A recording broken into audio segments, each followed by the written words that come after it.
Okay, yeah, I've got 7 o'clock on my phone. Anyway, let's do the pledge of allegiance. I pledge allegiance to the flag of the United States of America. And to the republic for which it stands, one nation, under God, indivisible, liberty and justice for all. Okay. So, do we have any correspondence? We do not. You do not, okay. And then, let's, anyone want to make a motion for the approval of the regular meeting minutes from March 5th? So moved. I have a question. Are those items about the tax collector and the assessor part of the minutes? Third sheet that was attached. Are they separate? It was on an attached sheet to the minutes. Yeah, they were attached. I thought. They're not really part of the minutes, are they? Pages are those? They were submitted by First Selectman Carter. Oh, okay. Oh, So just mark them as being, It's C8-3 and C8-4. yeah, so they're not part of the minutes. Okay, okay. Okay, Were they submitted before the minutes or with the minutes. with, Because if you look under the second bullet point on the back of the minutes, it says, discussion identified appointed town officers with indefinite terms, consensus recommendations on attached sheet offered by First Selectman Carter. oh, okay. So we really didn't have this in front of us at the time. That's okay. Yeah, I think we did. We did? Okay. It was just within the body of it was within the body of the charter that we were discussing it, making notes. I don't think we had this physical sheet. No. Yeah, that's what I meant. Right. Okay. because I have one question about one item, but if it's not part of the minutes, that can wait. I don't know. Well, let's see, but you made a reference to it in the minutes. So it certainly is either that or correspondence. But this is something we discussed the last time. Right. But we discussed these portions of the charter, Right. but I didn't think that Dan handed this out to everybody. No, he didn't. He did not. We just went to those places in the charter to discuss it. Right. Yeah, so I think that was. I know he gave it to me, but I the can't reference. speak to whether he gave it to Right. all the commission members. I don't remember getting it. I mean, it was on, I printed it out, but I didn't really get it. CA3 tax collector.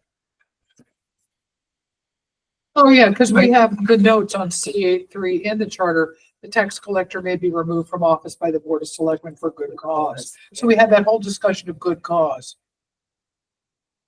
Right. Okay.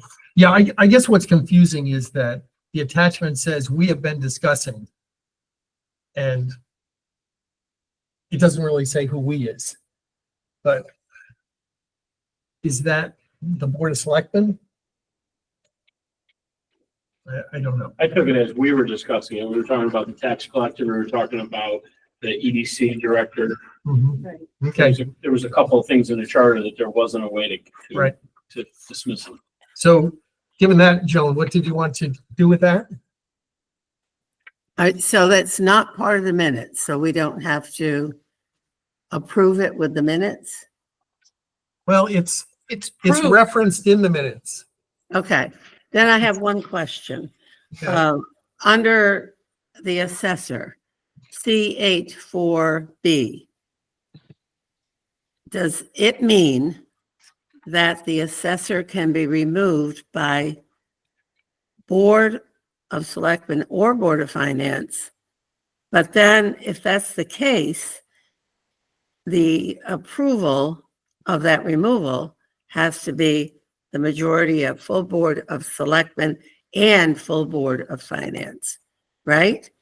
Yes. So the removal may come from either board, but the approval has to come from both boards. Is that right? Correct. Okay, that's the way I read it then. All right. And you'll see that this language, I think, is pretty much what Nick has in the Almost. in the verbatim. proposal that we'll be reviewing tonight. Okay. Okay, All right. That's just a point of clarification. Thank you. okay. Any other comments? I have one point before we start. Since Is that on the minutes? no. Oh, okay, let's We're let's still finish on the the Okay, minutes. sorry. minutes. Okay, finish. All right, well, if that's it, everyone in favor of the minutes, say aye. Aye. Aye. Opposed or abstained? Okay, thank you. Excuse me, Pat, you were absent, so are you going to be abstaining from the vote? And you abstain if you're present. Okay, that's fine. I'll abstain. I mean, I read it and I saw that. That's fine. I'll abstain. Okay, so Terry, So, Sounds great. so just one point, just want to clarify. I know we're changing some pronouns in the document. I didn't see anything regarding selectmen being changed, possibly changed to select person. I don't remember that we really discussed that. Remember Well, Rebecca came in and made that recommendation? So I just right, need to make sure we've that- we've talked about it several times, and we'll put Nick back on the spot to explain why it can't be It done. might have been one of the ones that I It's a missed. state State Yeah. legislature, but The state Okay. statute. Board of Oh, okay. Selectmen, the term Board of Selectmen is a term of our pursuant to state statute. So if we were to change it to select person, it would not be consistent with the reading of state statute. Okay. So I'd be of the opinion that state statute needs to change prior to. Great. Thank you, because I Okay, took a thank rip you. of shit as not being called first select woman for so many. And I said it's state statute that dictates what my job title is. Yeah. So, thank you. I just have a quick question. Hi, from the upper corner. Are there any other towns that have in Connecticut that have a selectman, form of government that have changed to select person, et cetera? Are there any other towns that have done that? And if so, how did they do it if it flies in the face of the Connecticut statute? we're not aware of any. Anyone aware of any? I'm not aware of any. Okay. But I mean, there's 169 of them to reach out to. Okay. Thank you. All right, so what we'll do is we'll just proceed to go through the proposed changes. And we'll just do page by page. If anyone has an issue we need to talk about further. I'm not really seeing any changes on the first page. C2-5 is first. Well, C1 town of Bethel there, we deleted, so you have a couple of deletions on that first page. Did you print the most recent? I did. And So- But those are just the quotation marks. I'm Is just, that what you're talking about? all I'm talking about is deletions, yes. Yeah, it's in it looks like quotation marks were taken out and then put back in. Because they look a little different that way, but And then the index budget went in for meeting, the next page. okay. And I think this was just language changes to be brought up to, for instance, emergency management went to director of civil preparedness and finance director went to Oh, you're comptroller. okay. You're talking about the index. Yes, that's that. Well, yeah, but Okay. you gotta do the index too, right. so. Yeah, generally on the table of contents where section names or departments were changed, I changed them correspondingly, or certain things were removed, like annual town budget meeting. We removed the word budget, so I tried as best I could to update the table of contents as we were going through the key graph chart. We're going through. Index. So. Where are you, Tim? Are we on, I don't know, if this Article 3 page? Article 3 page. Yeah, just as we go along, is there anything that anyone wants to talk about or vote on separately? Well, when we get near the end, I have an item, but There will be a spell check for this, right? Because there are a couple of places where it's zoning board of appeal and not zoning board of appeals. Okay, well, All right, that's just a minor thing. when we get to those pages, if we, you could just flag it and Nick can make the note. All right, C2-5, are you there? Yes, Yes, that's we'll go back nice. to that. Can I just ask another question, please? This is more a question of procedure. Are we reading from the redlined version? Or are Yes. we working from Nick's tracker document? Which one are we working from? We're looking at the Tracker. marked up, the marked up version of the chart, page by page. Okay, great. Thank you. I have the Trackers here. tracker. Well, I mean, This one? I have a tracker too. This one? No, she's talking about the spreadsheet. Oh, I'm not using the spreadsheet. She's talking about, yeah, she's talking about this. Nick sent out a corrected on Mark that. That's the one that we're looking at. So we're I'm going page by page. going Yeah. page by page Right. through Yeah. the marked up. Okay.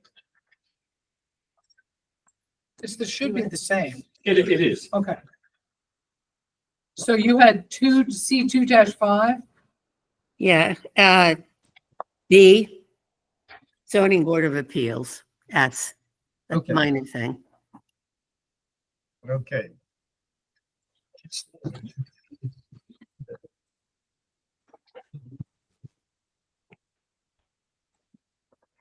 What was Joan's correction on section B? Section B, Where's where it lists various boards, it says zoning board of appeal. It should be plural, appeals. Oh, okay.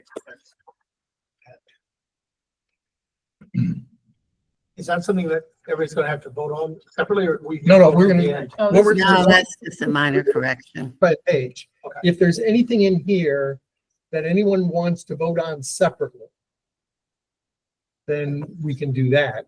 And then at the very end, we just vote on the whole thing.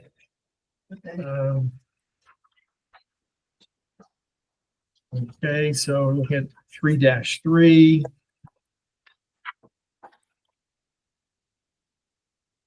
Problem. 3-4. Next page, 3-4. And actually, I had asked Nick about taking out in that 3-4, why we're taking out at the regular biennial town election. And he said, none of the other boards or elected officials have that kind of language in there, so. So that's when everyone's elected during Got it. the odd numbered years there. Okay. Oh, so then on the page that is headed with 3-8, on that page, I had mentioned three, Says the Board of Assessment Appeals shall consist of 3. there, it's the, C3-8? it's the page Oh, that, C3-8, okay. at the top 3. Okay, so then go down to the bottom, 3-12 town clerk. So in 2007, when this paragraph was revised, it included implementing language saying, beginning with the regular election in 2009, those shall be elected a town clerk. And so I raised this with Nick, whether we should be removing implementing language that is no longer relevant because we've No, already. it's already the law, yeah. So what do you think, Nick? In or out? I would prefer, I think it's cleaner out. I mean, Yep. it's a non-controversial cleanup change, and So you that's, start with there shall be elected a town clerk who will serve a yeah, four-year term? Yep. Okay, I'm good with that. and that's Yeah, that's fine. kind of specifically why I chose not to put in implementing language in the 4-year board of selectmen. Because it naturally will occur. So if the changes are adopted, at the next municipal election, the first selectman position or the board of selectmen position that's running will have a 2-year term. Right. Because the charter changes will not be adopted yet, but if they are adopted with the same municipal election, it will change to a 4-year term come the next municipal election. Okay, everyone's good with that deletion? All right. Don't see anything on the next page. Next thing The is next page, Board of C4. Selectmen. C4-1, Yeah, for there to his. power to enact ordinances. It's mostly the publications. Yeah, That's kind of peppered throughout.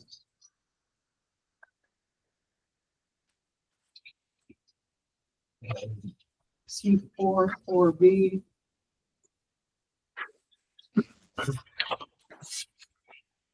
So,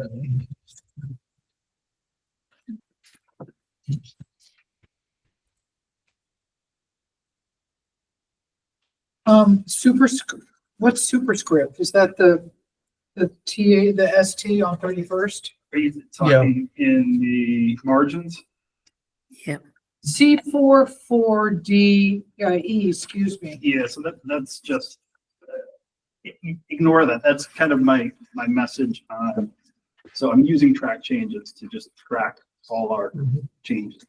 Once we have language, I will run a clean version accepting all the changes and clean up margins, spacing, all that. I won't actually do that. My IT department. That's fine. I just didn't know whether I needed to pay attention to that. Nope. Got it. but that won't be done until after it's been adopted or So- maybe before it's adopted. But the marked up version is still going to be available to the public for their consideration. What I will plan to do, this may be too in the weeds for the commission, but there's two versions where you can kind of track changes. I would, this is in Word, there's a version called track changes. So it highlights and then you can go through and piecemeal accept or reject changes. Provided I'll accept all the changes that we approve. Run a clean version, make sure all the spacing, margins, everything is correct, and then run what's called a red line off of the original charter before we made any changes, so that every change will pop in the red line version, and it will be similar to this and so cleaner looking. So yes, you'll be able to see and demonstrate all the proposed revisions. So we're up to C4-5. I don't see anything there. And just one note for point of interest, this medium consistent with general circulation, there is within the legislature some talk of changing that, so.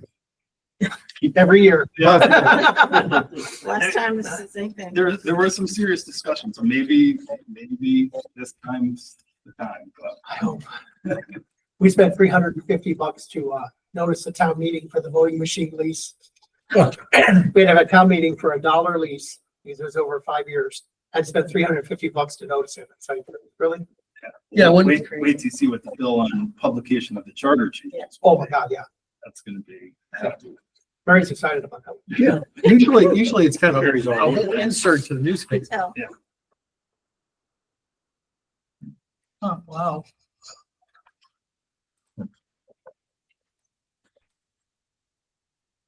So where's everyone up to? I'm up to Article 5 for Selectmen C. Yep.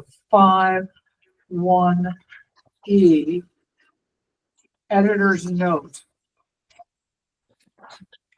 And I understand what the red thing is. This enactment also repealed former subsection E regarding the first selectman serving as the chairman of the police commission. Yeah, that was it. So in 2007, see where it says November 6th, 2007? Right. There was a charter change that changed the language. It used to be that the first selectman served as the chairman of the police commission. And that charter took it out. So that's what Got that's, it. it's just kind of a historical note. Okay. Yeah, it was the last. It was nothing that served was- as the chairman. This is in the current charter. So the current charter has that language. There's no changes there. I know.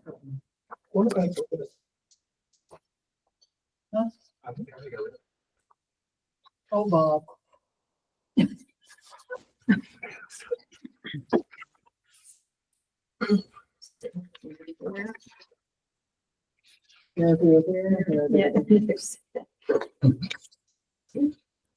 So I'm up to C6-2, the official rules procedure for any town meeting shall be Robert's Rules of Order. I don't see any issue with that page. C6-2, C6-3.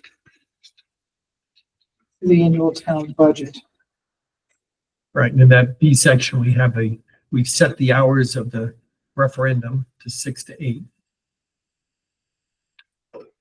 So that'd be a permanent change.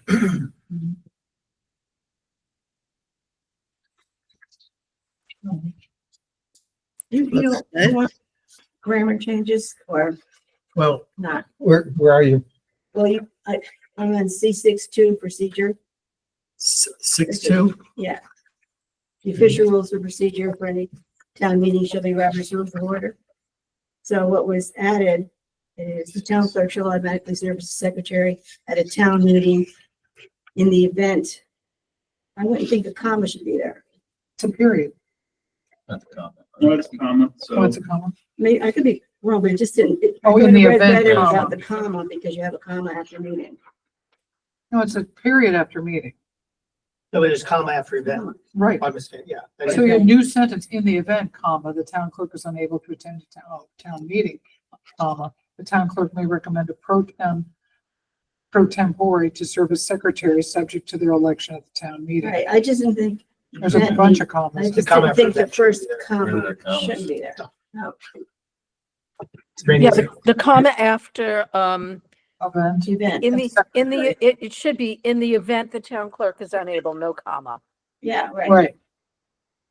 The town clerk may recommend a pro tempore. Well, a comma after the meeting. Yes, No, No, Yeah. comma after Okay. event. should- Event leave the one- should go away and then. Yeah, the meeting take out should the first stay. comma, Leave the second. leave the second one. leave the second, yes. it's out. Gone. little beans. There's a lot of talk about. a Well comma. done. Okay, otherwise we'll be talking again in 5 years or so. Yeah. What the heck? That's comma.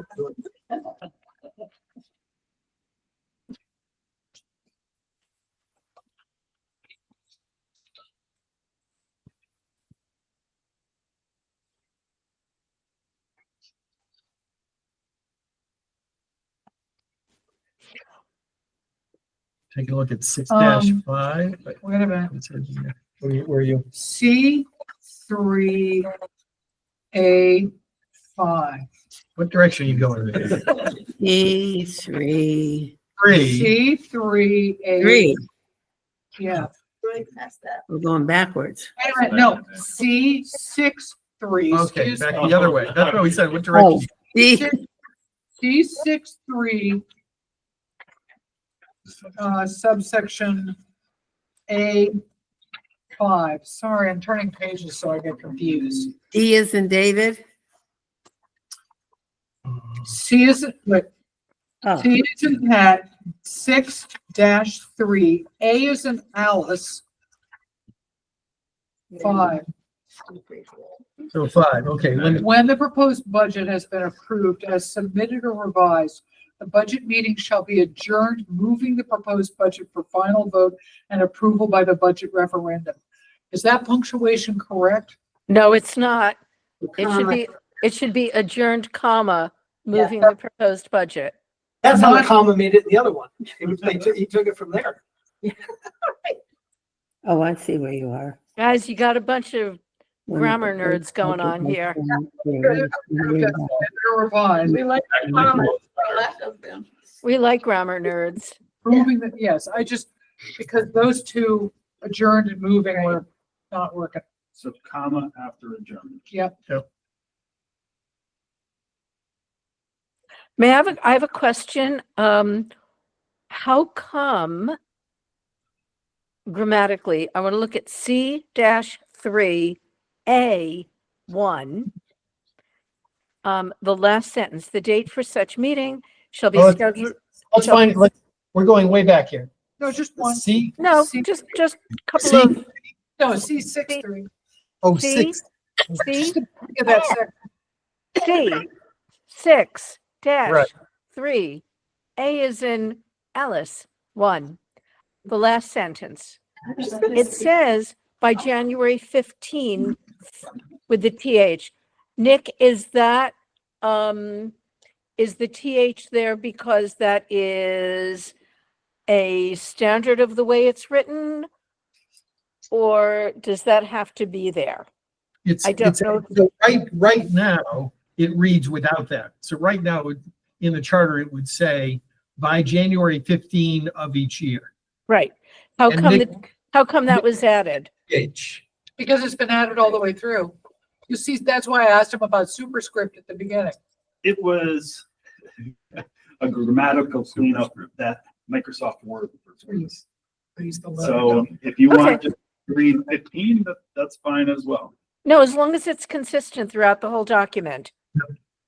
Microsoft Word is not always grammatical, but as long as it's consistent through the document, that's fine. Word perfect was far superior. My English teacher was much better. Yeah, All right. I was. Thank you.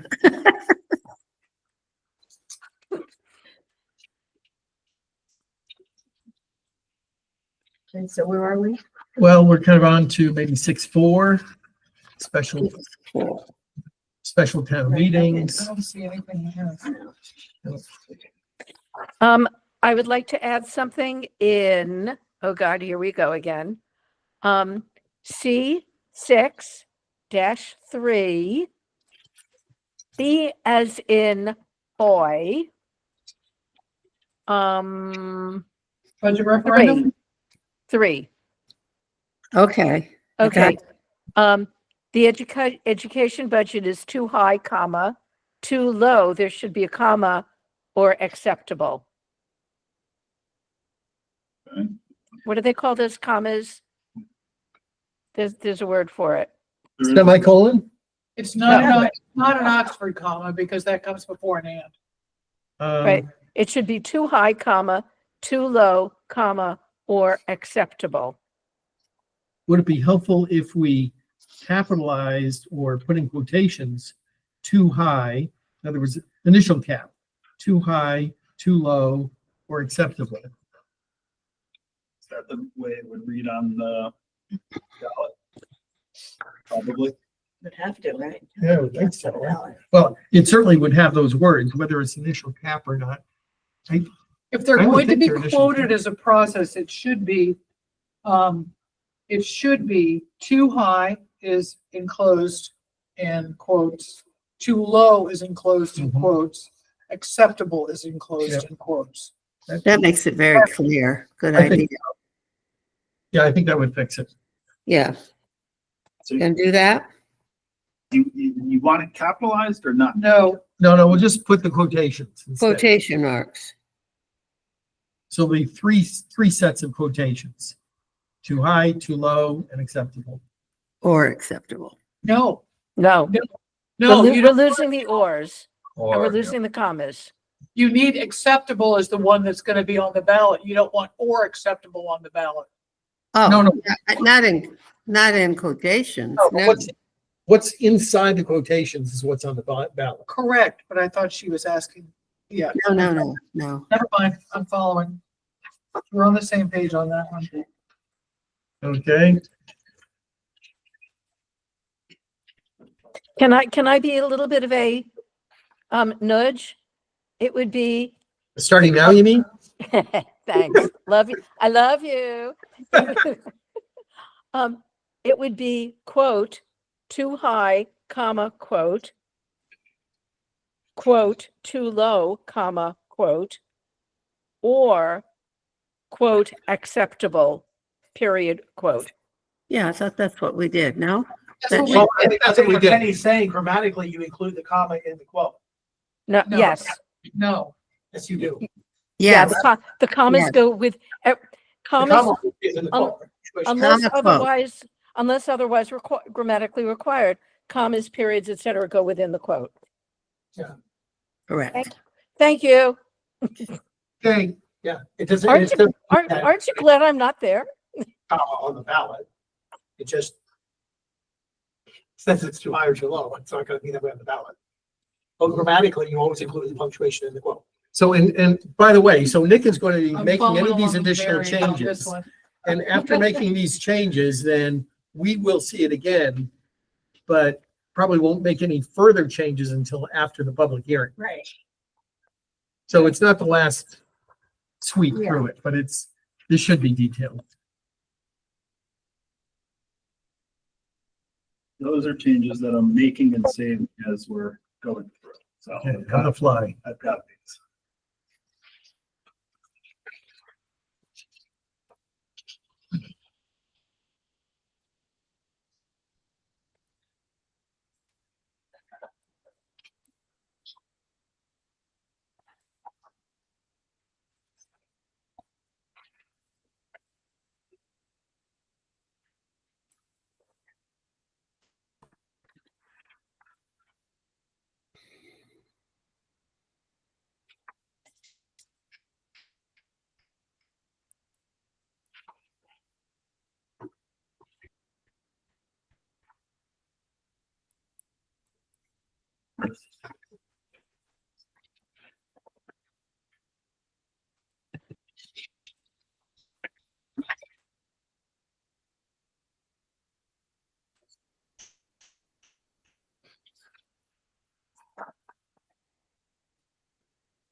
It's awfully quiet there.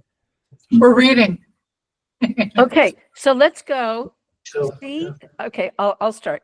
C6-5. E as in excellent.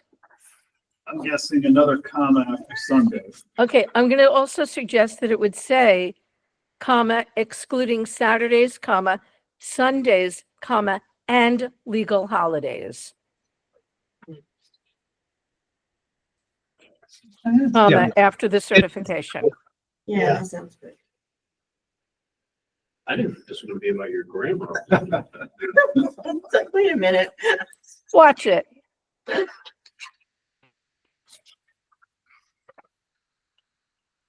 Hey, I'm the one on pain meds. That's what it is. I agree with that, so that's changed. I'm gonna stop on the way home. I need chocolate. Okay.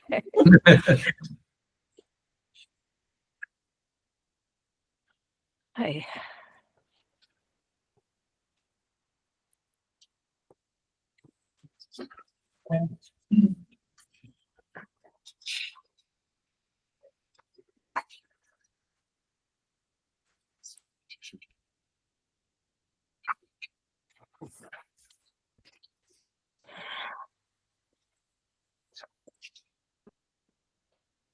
Okay, so on C6-8, action requiring referendum. I don't know if we're all in the same area or not at this point, but No, I'm past. That's okay. So 6-8, 6, yeah. I'm just thinking about, I mean, the first time I looked at this, it's. in which paragraph? Okay, it's the addition where, the first paragraph, A. Hey, Okay, so it's the additional capital utility projects as described herein shall have proposed capital expenditures of $2 million or more that have expenditures of $2 million or more. Should there be a comma there? It's like yeah, a little capital run. utility projects, comma, as described herein, that have proposed expenditures of $2 million or more. I think it has a comma, isn't that it? You mean the comma is well placed, right, between as described herein? It's on either side. Capital utility projects, comma, as described herein, comma, and proposed capital expenditures of $2 million or more shall be submitted to the persons qualified to vote thereon for a vote by voting machine in accordance with the above described statutory sections. So when I first read it, it looked like there should be a comma after more, but now that I'm reading it again, Right. maybe not. No, Chopped No. butter. Okay, or more shall be. yeah. It is the whole, it's the same sentence. The whole thing's choppy, but I don't know how else you would say it. It's legalese, you know. Yeah. I have a question about capitalization in B. How come completed construction plans, how come those are capitalized? Because they are defined in B, so completed construction plans shall mean any and all drawings, maps, documents, specifications. And then defined terms generally will be capitalized throughout. Okay, thank you.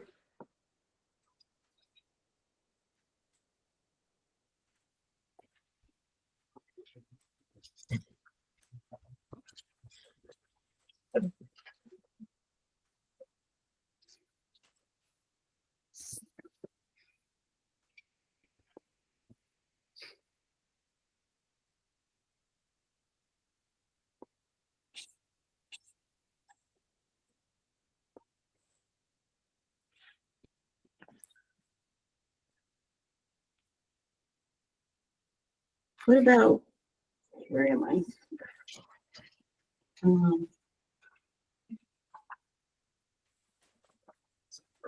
So appointed boards and commissions, so C 7 C. C7. 7-1, Okay, see. C7, and there would be a number afterwards. 7-1 B. Is that what you mean? No. Article 7, Right, appointed boards and commissions, C 7-1 C. C, okay. One, C7-1C. Yeah, C 7-1 Right. C. Okay. So all members of appointed boards and commissions shall be resident electors of the town, comma, Yes, And any person Okay. ceasing to be a resident elector of said town shall thereupon cease to hold appointed position on their respective board of commissions. otherwise it's run up to it. All Yep. members on the town. yeah, there should be a comma there. And I have another question. Appoint, Noted what's, that I'm does not sorry, mean- what's the difference between an appointive and an appointed? Wait, can we talk about the comma? Nick What did made a Nick comment say? about the comma. I'm No, sorry. I was joking. It's That's- just- I- Oh, it's a- no, it's That's okay. not now. my- That's not my He's language. getting with sensitive the- now. It's a historic error. That's how the charter was written. I just wanted to make sure we weren't missing something profound or No, no, important. no. No, so appointive and appointed is it's the same thing. Okay. Do you think, because it says in letter in B, all members of such appointed boards or commissions What do you think, Nick? in B? Is there And a then in reason? C, it says appointive. So the title of the section is appointed boards. Right. Right. I don't know who chose appointive boards, but generally I'm just, this is not a legal opinion, but I'm generally in favor of consistency. so- Right. Right. So that would be in letter C then, would it be then all members of appointed boards or commissions to be consistent with B? Which means that D would have to be such boards or commissions. Do we want or and for all three of them? And for all three. And, And for all of them. So and, move the or in the first one, put and. yeah, put and. Okay, All right, so let me just make sure I'm following. So in B, there's an or, so we Right. change. That's Change that to and. an and. change that to an and, The others, because this whole document has boards and commissions, right? just boards and commissions, so. And C appointed is gonna be changed to appointed. Right, and then, I don't know, maybe they could do a search for Yes. appointive, see if it's anywhere else, but No, let's just change it to appointed.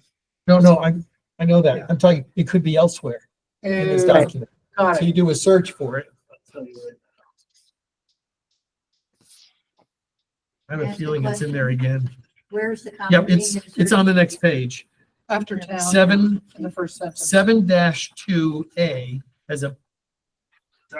Actually, or no, my B. result, B, it's got appointive again.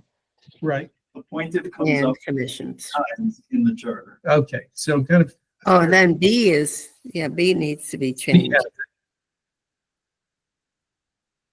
So we've got two already. but Nick found 8. So Okay, pages. Yeah, it's in A. It's in C of this section. That I can.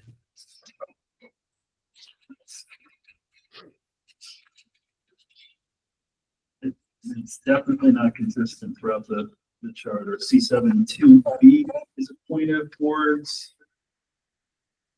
Yep. C7(3), minority representation is appointed boards. Right, And it says or, by the way, on that one too. right.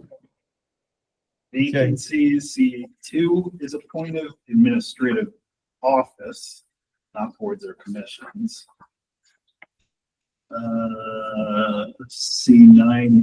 C9(4)B is titled merit system, talks about appointed boards.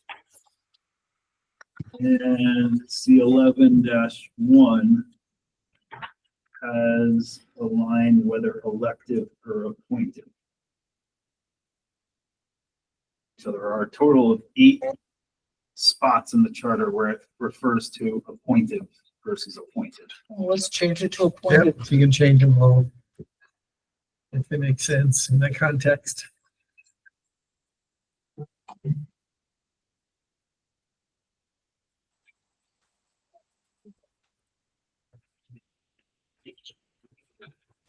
Okay, I'll make all 8 of those changes.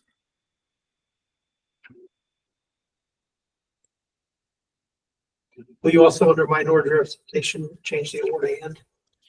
Minority representation. Yeah, anywhere, I guess, where there's appointed boards or commission, or commissions, should be appointed boards and commissions.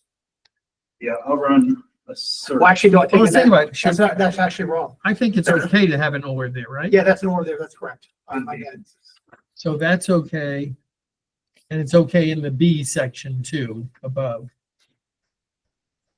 7(2)B. Yeah. Um, Just as an appointed, it's appointed board, but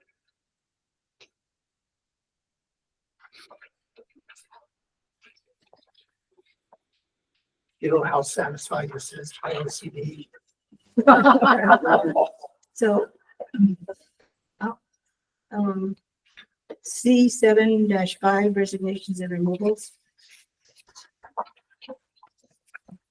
So the second sentence, a copy of the written notice of resignation shall also be given to the appointed member of the chairman of the board or commission, in addition to the town clerk, comma, which chairman shall also notify the town clerk of such So you're resignation. looking at paragraph B, A, you're looking at A. C75A. Yeah, the second sentence, a copy of.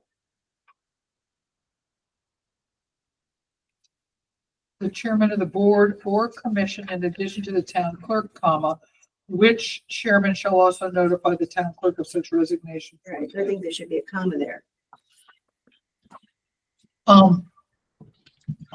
That's worth this time. Owners either position.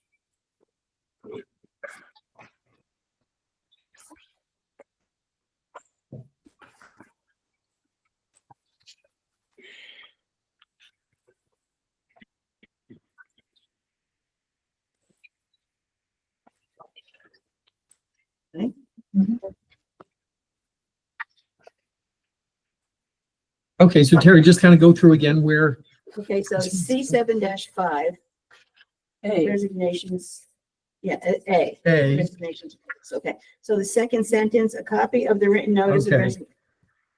So I think there should be a comma after town clerk.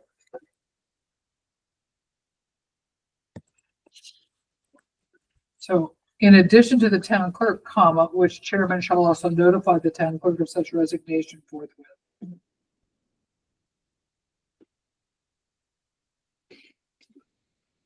I'm okay with that.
So Nick, in C7-13 about the library board of directors, in the B section, it makes reference to Connecticut general statutes, special acts, and local ordinances.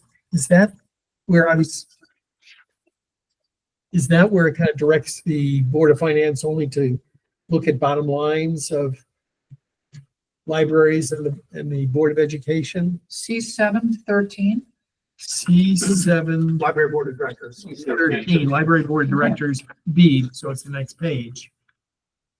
And there's a reference to Connecticut general statutes, special acts, and local ordinances. I was just wondering where, during this budget process, where the bottom line adjustments, where the restriction is just the bottom line, you know? Are you saying you're assuming it's in the special acts and local ordinance? Well, I'm trying to figure, it's not in the Where- charter. Right. It's not in the charter, so.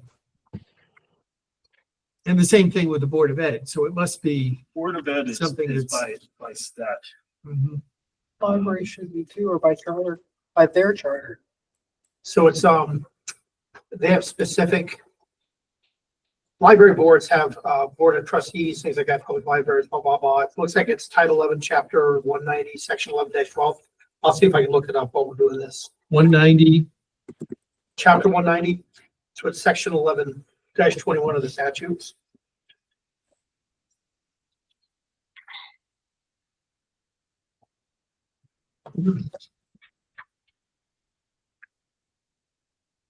Dan, you're saying that's where it is, where we vote on a bottom line, not a line item in Right. their budget. Yep. Yeah.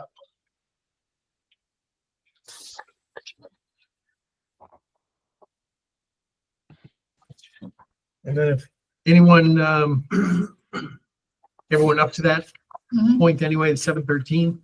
And then I had a suggestion for the 7-16 Sustainable Bethel Commission. Originally it was set up by ordinance to be 7 members and it grew to 9. Actually, technically, I think we're 10 at one point. It was, Oh, I thought it was. Right. But it was, yeah, but the ordinance was never changed. So, yeah, the ordinance was never changed. so what I'm suggesting is, we talked about 9 members. Mhm. Instead, why don't we do 7 plus 2 alternates? Thank you. Oh, thank you. I think that's such a Yeah. good Because idea. that's, Why? the youth commission has 5 plus 2. Because it's really alternates. hard to fill positions. I mean, it's really popular now. And It is. it'll help them meet a quorum. Because Yeah. the alternate seats don't count towards the quorum. Yeah. So it actually should help them. And they could have the alternates doing things, which is fine. Yeah. Yeah. That's the only issue I would say with them. That's one of those boards that actually doesn't work. And it shouldn't be big. All the boards do work. No, but you're not hearing me. What they Yeah. do is they actually go out and do Right. subcommittees and they do events and like those are Right. people who are actually going out and doing other things other than And board it's- meetings. And But- anyone who serves Yeah. as an alternate, they attend Yeah. every meeting, No, I they know. participate I'm in fine every with that. meeting, and they're seated. If there's an absence, then there's always an absence. But- And But the 7 members that are actually on the board are the people that are in charge. You always have other people that come to your Right. meetings that want to do stuff. I mean, the garden clubs or any Yeah. of those other groups. You have to depend, I mean, it's not just the officers that run it. so I would suggest what we No, have. I'm just saying it's an advisory board. They do a lot of actual work. Like think they it's go out, great. like we give them things to do. They used to be the Energy Commission, right? Mhm. And we give them tasks like Earth Day. We give them things like that, that they're actually going out and doing the events for us. I just want to make sure that we give They them would still enough have 9 opportunities. They would still have 9 Yeah, people. That's what I'm saying. As It long as they doesn't have change 9, anything. 3 So- alternates and, yeah, that's fine. So I'll read the language from the youth commission and we can kind of adapt it. But so a youth commission consisting of 5 members, each of whom shall serve a term of 2 years, and said term shall overlap. The Board of Selectmen shall appoint 2 alternate members of said commission, each of whom shall serve a 2-year term. So we could do the same sort of thing, a 7-person board. Are we and then doing 2-year alternates. terms? Maybe I missed something. I'm reading from the Youth Commission. Oh, So the board, you could just Just for the change, language, Dan. but the Board of Selectmen shall appoint in accordance with the provisions of this charter, a sustainable Bethel commission consisting of 7 members and 2 alternates. The members and alternates shall serve overlapping 4-year terms. Right, so I was reading from the Youth Commission with regard to the alternate positions, not to the term. So we I know, can- but I like this language better. That's what I was just saying. So, because I think it's more modern. Okay, so you have that language, but you still have to add in the language about the alternate members. Correct. And one of the things I said was the Board of Selectmen shall appoint in accordance with the provisions of this charter, a sustainable Bethel commission consisting of 7 members and 2 alternates. Yeah. The members and alternates shall serve overlapping 4-year terms. So everyone's set with that? Yeah, that's clear.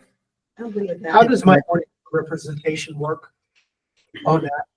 Add Because plus that- 1. That was one of the things. It would, that I it would be brought the up. same. If Yeah. it should be the same right now, because minority representation applies to appointed boards. But Was a different level, but the question, how does it appoint then to the alternates? It's there, Does an alternate, So so when one it- have to be so in a unaffiliated? a and then board of independent? 7, in a board of 7, it would be 4. Right.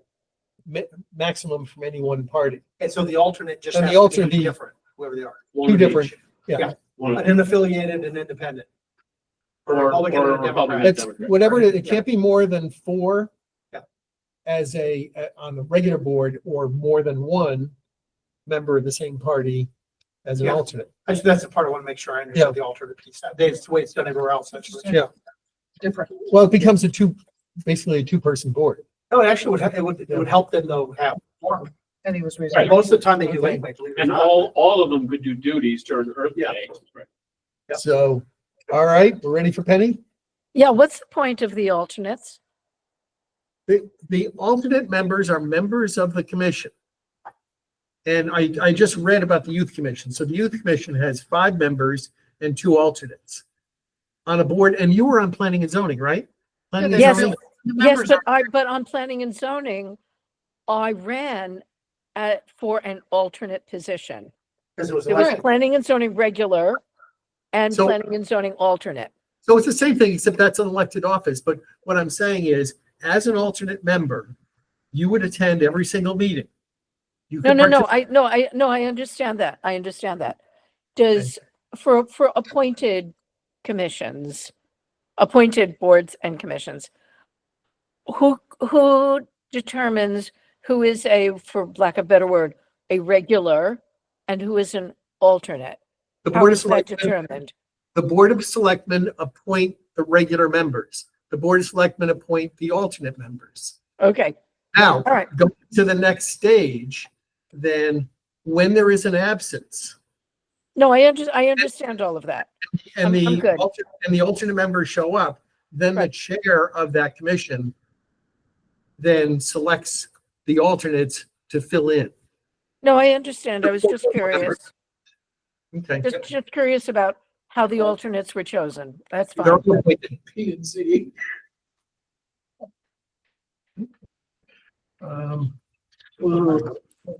It depends on how angry you are.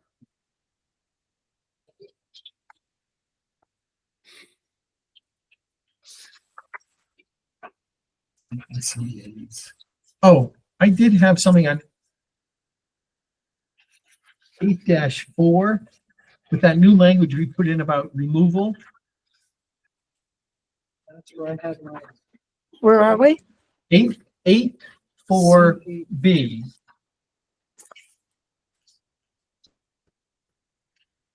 The assessor may be removed from office by the Board of Selectmen or the Board of Finance for good cause, provided that such removal shall have the approval of majority of the full Board of Selectmen and a majority of the full Board of Finance.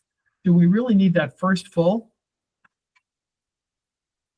Because If, on a three-person board, yeah, we don't need it. Yeah, we don't need it unless they're within the five. So- Unless it changed. yeah, so we can delete that full. It's just a majority of the Board of Selectmen and a majority, and I think what the meaning here by a majority of the full Board of Finance, it's just not the ones that show up to the meeting. It's not the majority of the quorum, it's a majority of the full board. So does that mean though, we would need to leave the full, because if the intention is that all three members of the Board of Selectmen are there, Yeah. No, but it's a majority, if two show up and they're, I know, but I think the point is That's the also, point. the point is that the full board needs to be there to vote. Meaning like Brian Terzi and I can't get together and do something without Rich at least being there and having an opportunity to vote. That to Thank me, you. That's what I was going to say. Agree with that. I think an issue though would be, what if someone decides they're just not gonna show up? Then that could stop the process altogether. Yeah. But I think all you need is on a three-person board, you need a majority of the full board, which is two. Doesn't mean that they all have to show up. Well, I know, I think. And then I the guess- same thing on the Board of Yeah. Finance. But it depends what the intent is. Is the intent to have a full board and have that majority vote? Like in this case, if you have 4 people show up for the Board of Finance, they're a quorum, they can vote, as long as 3 of them say yes. But to have the full board there, then you gotta have a majority of the full board, which would be 4. But the point would be, I think, would be transparency, that you make sure that everybody has the opportunity to be there. Because they're gonna want to have statements that go on the record, Yeah, because they may or may not agree with it. And also to remove an assessor is a big deal. Oh, yeah. No, I mean, that's, to have all 3 members of the Board of Selectmen there would be appropriate, because everybody would get a chance to voice Yeah. whether they agreed or not. It also gets the citizens the opportunity, if they care, about this particular issue, to witness Right. what those opinions are. But also with the Board of Finance, you would need to have all 7 members present. You need 4 votes. You'd need 4 votes. And what we have to decide is if 4 votes show up, if 4 people show up, and they all vote. 4 of them would have to say yes. That's right. Yeah. That's right. So I just want to check with Nick and say, does this language basically require that? In other words, does it require 100% attendance, or does it just require 2 Yeah. votes from the Board of Selectmen and 4 votes from the Board of Finance? Or must everyone show up? Well, I mean, my reading and kind of this was to Alice's point in the last meeting, the full board, majority of the full board is a number. So I don't think this mandates that every single member be at attendance, but if you still had a majority You of gotta have that. whatever each that board. full board is, it could pass. Yeah. and that's So okay. you if would that's need what the 2 commission and wants. 4. Sorry. I'm sorry, no, I was gonna say, whatever the commission, like, it's your duty, I think, to decide what that level of threshold should be. If the level is just looking at the number, then define it that way, which is fine. Just, there should be something in there that is somewhat of a bar with both commissions. So if you were to say, such removal shall have the approval of a majority of the Board of Selectmen, parentheses 2, and a majority of the full Board of Finance, parentheses 4. Yeah, there you go. Can I just offer a thought? I'm thinking of transparency. I am thinking that you should not be removing, one should not be removing, not you. One should not be removing somebody from this kind of an office if everybody's not there.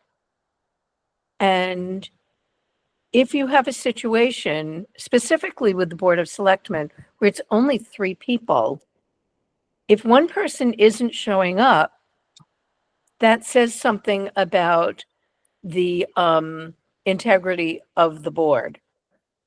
So just because you have 2, I think it sends a bad message. Well, I would say one thing that's an issue though, I understand where you're coming from because I was initially thinking that. But if we had a member of the Board of Selectmen not there, for whatever reason, now it could be up to 6 months before you had somebody there. And if there were an issue where you needed to replace an assessor, then there should be some mechanism. Yeah. I mean, going through both boards is pretty Just put legit. 2 layers right there. I mean, Yeah, I you basically need a legit. supermajority of both boards. I think it's problematic if you're gonna require every single board member to be there, because there might be circumstances where that's just well, there not. might be, someone vacancies. having a baby or Well, being in a car accident or. Or it could be someone who really doesn't agree with this and wants You to just derail lightning it. forever. You're right. And I purposely will not show up to the meeting. Yeah. And then the charter is gonna say, then you're handcuffed. Yeah. So I think going for, you don't need Majority the, of you don't the two need the boards word, you independent. don't need the word Right. full on the Board of Selectmen, but you do need it for the Board of Finance. And as Alice suggests, if you put in parentheses 2 and 4, would that be clear? If you just put the 2 and 4, will it be clear what that means? Yeah. I A mean, majority of the Board of Selectmen, 2, and a majority of the full Board of Finance, 4.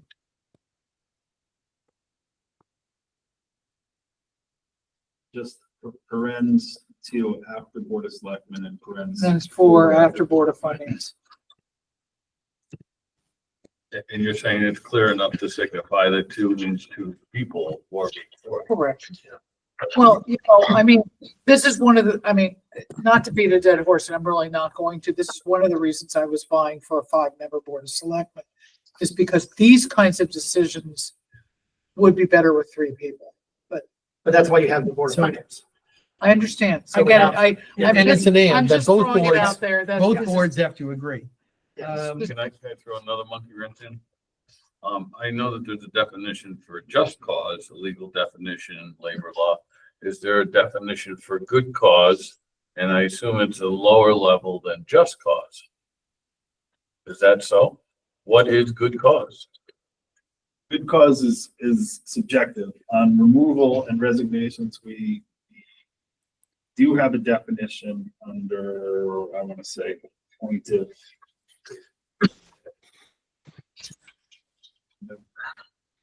And there was another one for one of the other ones. that There was had another one what with good is. cause. Oh, yeah. for removing an appointed somebody from a board. It outlines some things that Right. could be considered. But you listen, it's important, I think, to just realize too, that the Board of Finance is who appoints the assessor. They don't need a full board to appoint them. But you do need a legitimate way. I mean, it's not an elected person. It is a town employee. But they have a higher standard and they need some ability. It's almost like having tenure to be there. It should take some sort of like significant action. But you don't want to make it so far up that now we're in a court battle over what good cause is. I mean, between the Board of Finance is the appointing authority. And in this case, having both boards, it backs it up. It's the same somewhere else where it's both boards have to agree. I mean, my point to the good cause, just cause, that this will probably, there may be an employee issue if that's the case. And I know that there's clearly defined what just cause is. Yep. And so, You're not gonna find a definition for good cause. You're gonna find interpretation throughout case law of what good cause might be in a specific situation. But I don't think you're gonna find. But it's a good example. If there were a significant personnel issue. Yeah. That you would terminate somebody for, you're probably going down that path here. It would have to be something like that. Because also municipal employees still have rights to their jobs. So I think we'd have to dot our i's and cross. There just needs to be some mechanism, because right now it's indefinite. my point is that Yeah. if there was an issue that those particular words, good cause, just cause, whatever, that's gonna be the point of someone gonna say, well, yeah, I made a mistake, but it didn't rise to the level of termination versus, Yeah. well, if there was a clause, a just cause, well, there's clearly defined language for it. So good cause leaves it more subjective and more broad, I would say. And my point is that what we're considering? Is that our intention? Or do we want a more clearly defined reason to excuse someone, as in the language just cause? I don't know. I don't want to complicate it, but I think that that would be an issue.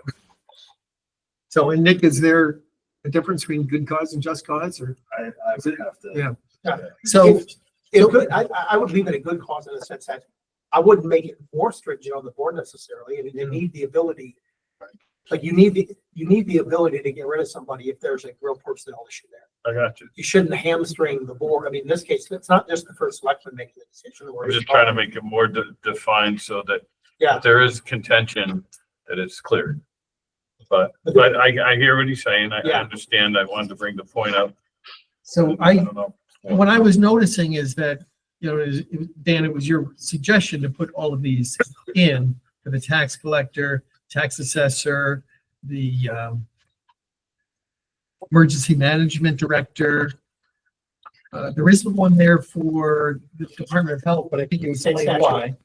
And state statute, but then it's in for this town sanitarian. Right, because it's different. But then there isn't similar language for the fire marshal. State statute. Okay. There's a hearing process, all of that. And then the town engineer. Town engineer is, I don't think there's anything in state statute or anywhere, but it's, there's a term, right, on this one? So basically, we can get rid of the person anytime. There's no term, There's no term on town engineer. there's no term. So that can be replaced, probably because Because there's no term, or it doesn't say indefinite. Although I thought elsewhere it says they serve until replaced. well, I don't know, like in fire marshals, 4 years. But then when you get rid of fire marshal, there's a hearing process, right? There's appointment rules.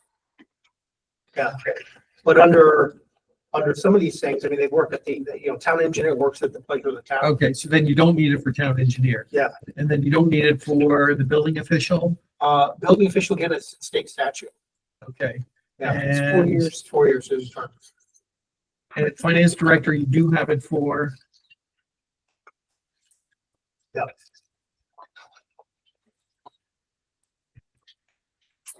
Lots of pages for that. And then,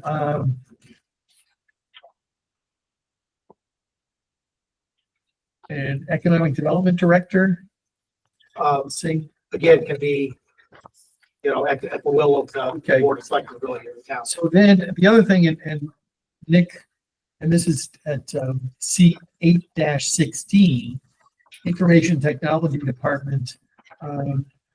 Nick has a question in here about should we be making reference to a director?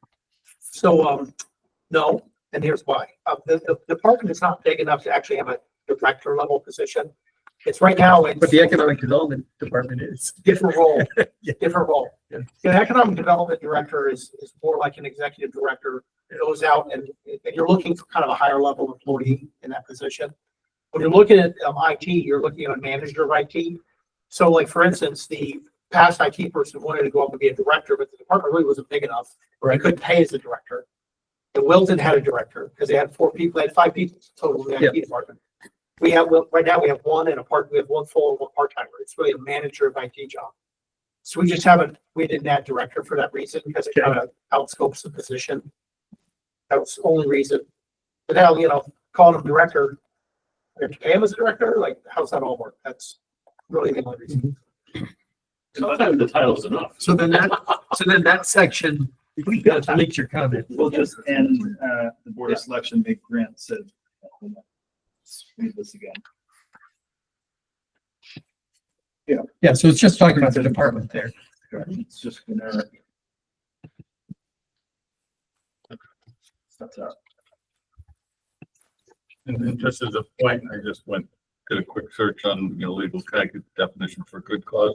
There appears there is a definition for that it needs. So maybe, I don't know if it's worth looking at it, good cause versus just cause, and make sure that good cause is in fact where you want to be. I think I looked it up because it was somewhere else in that charter. Yeah, I don't know. I just know Remember when now? these things Yeah. get really sticky real quick and hanging on words.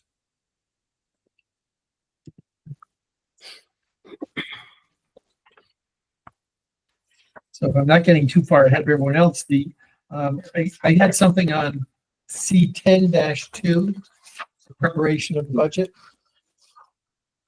And then this would be in paragraph E as in Edward, You're on 10? 10, Two, 10-2. Yeah, when you're finished with that, I have something on 9. Okay, we can do that first. Oh, okay, if you want to do that first. C9D, as in 1D, as in David. All right, there shall be an opportunity for the public to speak. Do you see where I am? Yeah, C9-1D, as in David. It's about public input.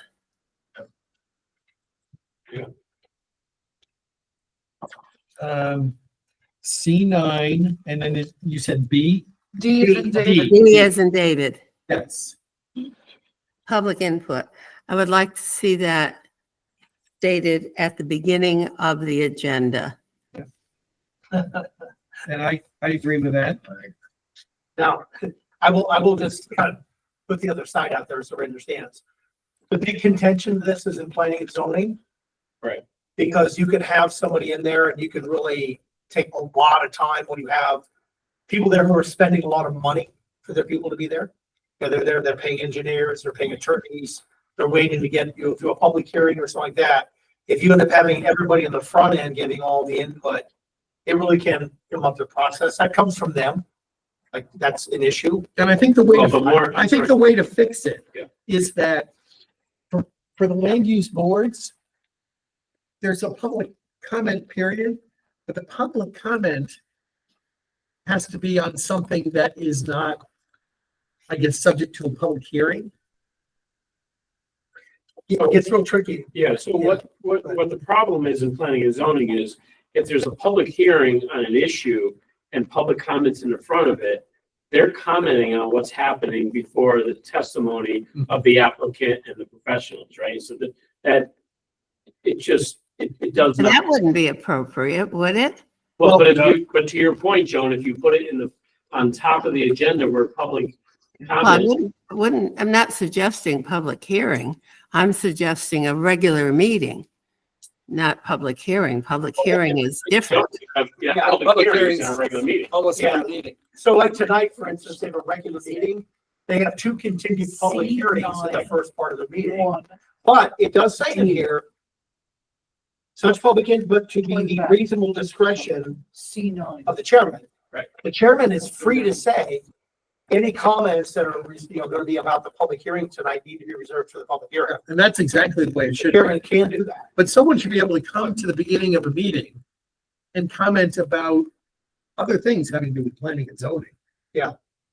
And- Making that point clearer, all the other important boards and commissions have the public input at the beginning of the agenda, except for planning and zoning and inland wetlands. Now, I hear your point, Dan, that there are paid people coming in to give their arguments and proposals and so forth. But my way of thinking, the public is important. And they should be first, I think. Those people are being paid. The public is there because they're interested. I think maybe the chairman has the discretion of saying, we have a big agenda today. Please limit your input, keeping in mind that there are people who want something to say. I've sat at these meetings and there have been people there. It's been like 3 hours until the public can say something. Let them say it and they can go. And then let all the people who are paid, they're paid good money to be there. And I'm not really worried about that. I'm worried that the public should have an opportunity to speak, and it should be first. Can I Wait. jump in here? I think that's, My hand's up. go ahead. My hand's been up for a while. I've been on the side of having the public speak first in large auditoriums where they speak for 2.5 hours. And the problem is one, you'd like the public to speak first. But two, 9 times out of 10, the presentation answers their question. And that's one of the problems. Would you agree? Absolutely. That's one of the problems.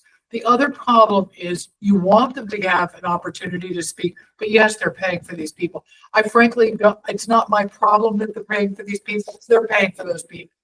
That's just the way it is. I mean, it sometimes takes a long time. I think that maybe we ought to talk to P&Z about limiting people for 2 minutes and then finding a way to have them speak at the end if they want to. If they're going to be up front, then limit them. And then if they want to speak again at the end, they can when their questions have been answered by the presentation. Something like that, where if their point has not been made in that 2 minutes, they can speak further at the end. I like speaking early. I like people getting out of there if they've had their piece. It does diffuse hysteria easily, or anger or misunderstanding. They can turn in a letter, they can do whatever. But if it's time limited up front and saying you're welcome to stay to the end to finish any statement that you're not finished with, it doesn't cut off their comment. So that may be something to either suggest to P&Z, but whether we write that here or not, it may tie their hands. But I agree with Joan. I think it's really hostile to have people commenting at the end. And by the way, to understand, Joe, I feel the same way. I'm kind of agnostic. I've got mixed emotions. I think that the chairs should have some discretion. Because like if I'm running a meeting and I have public comment, I'm not going to change the agenda to get something done right away. Now can't. Just totally ties the hair. Oh, sorry, go on, Mr. Chairman. Yes, Penny. Yeah, Penny. 6 years on planning and zoning, 2 as an alternate, 4 as a regular member. It burned me. I'm saying something. I'm lowering my hand. Yes, sir. It used to burn me that these meetings could go on from 7 o'clock until some of the longest went on until 11.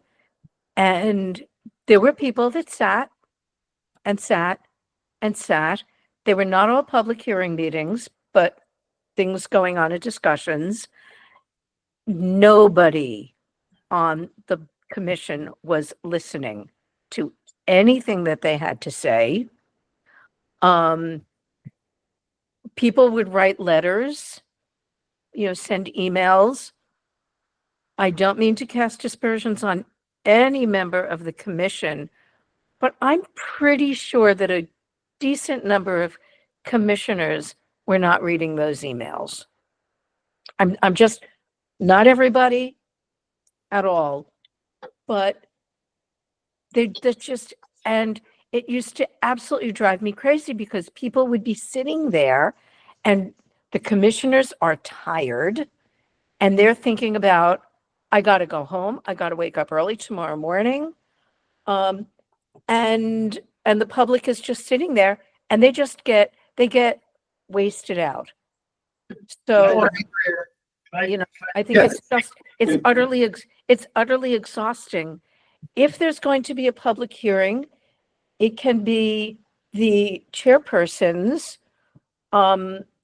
discretionary or whatever to say, if you have anything to comment, we will not be hearing comments on anything that is here for a public hearing.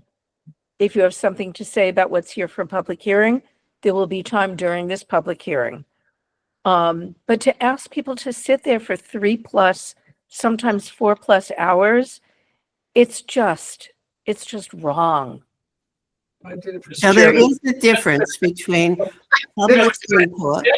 That is not true. If something is on the agenda and there's a public hearing, the public during that time of that particular part of the public hearing gets a chance to talk. They don't have to wait till the end.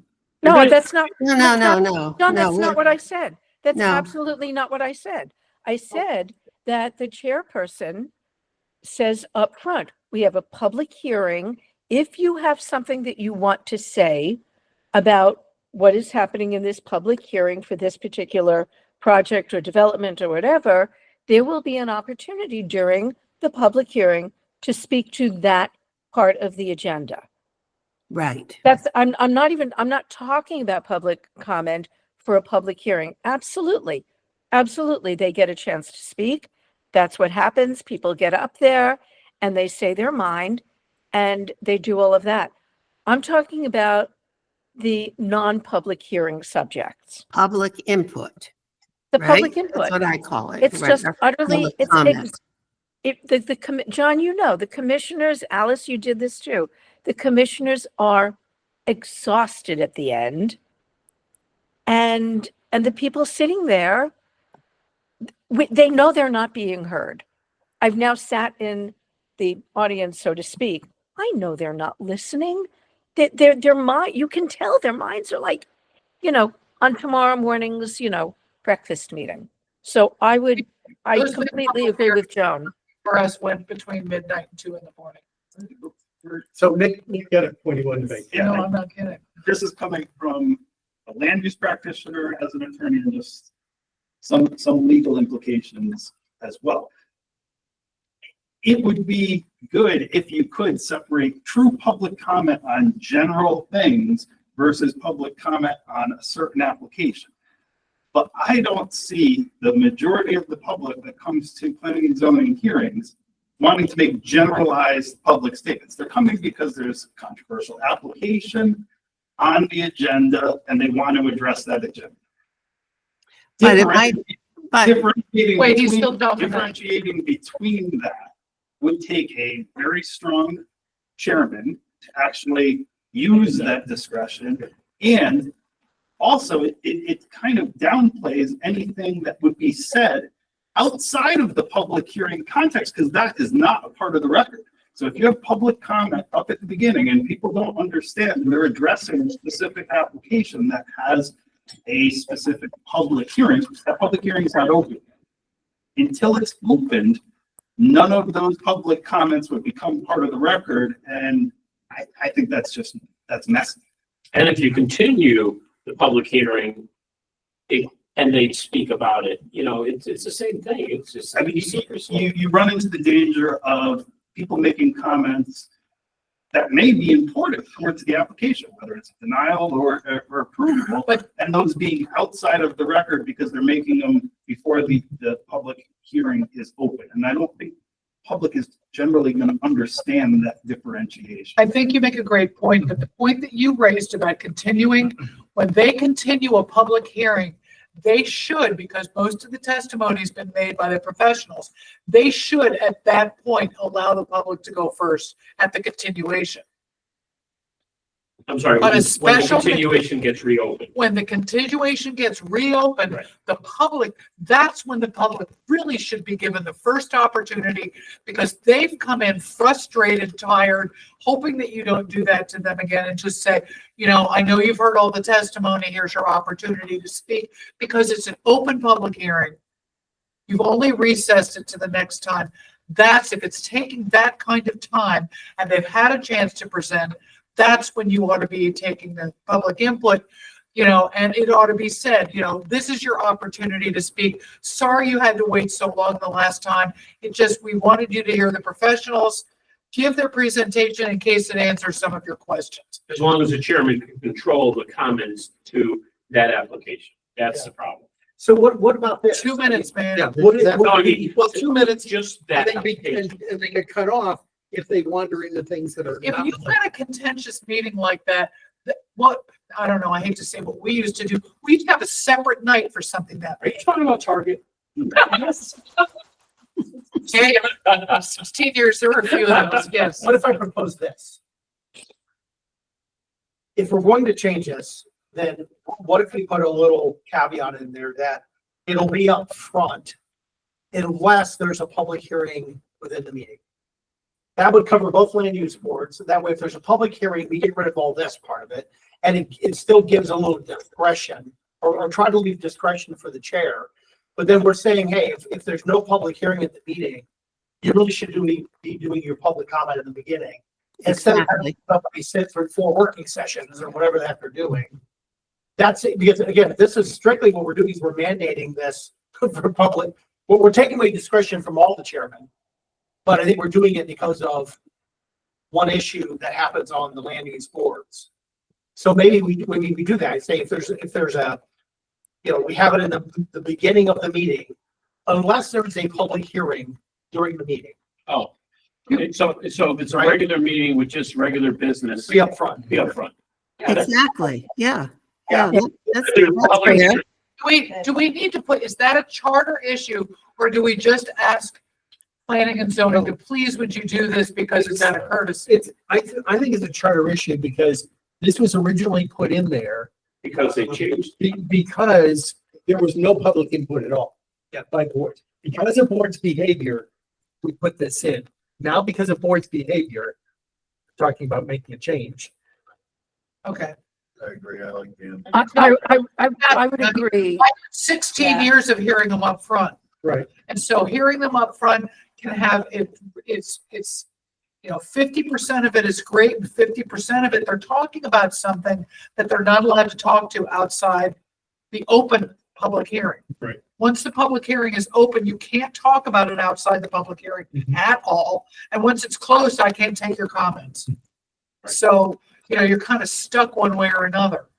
I think that for people that can't stay up that late, they ought to submit a letter, and I hate to say that.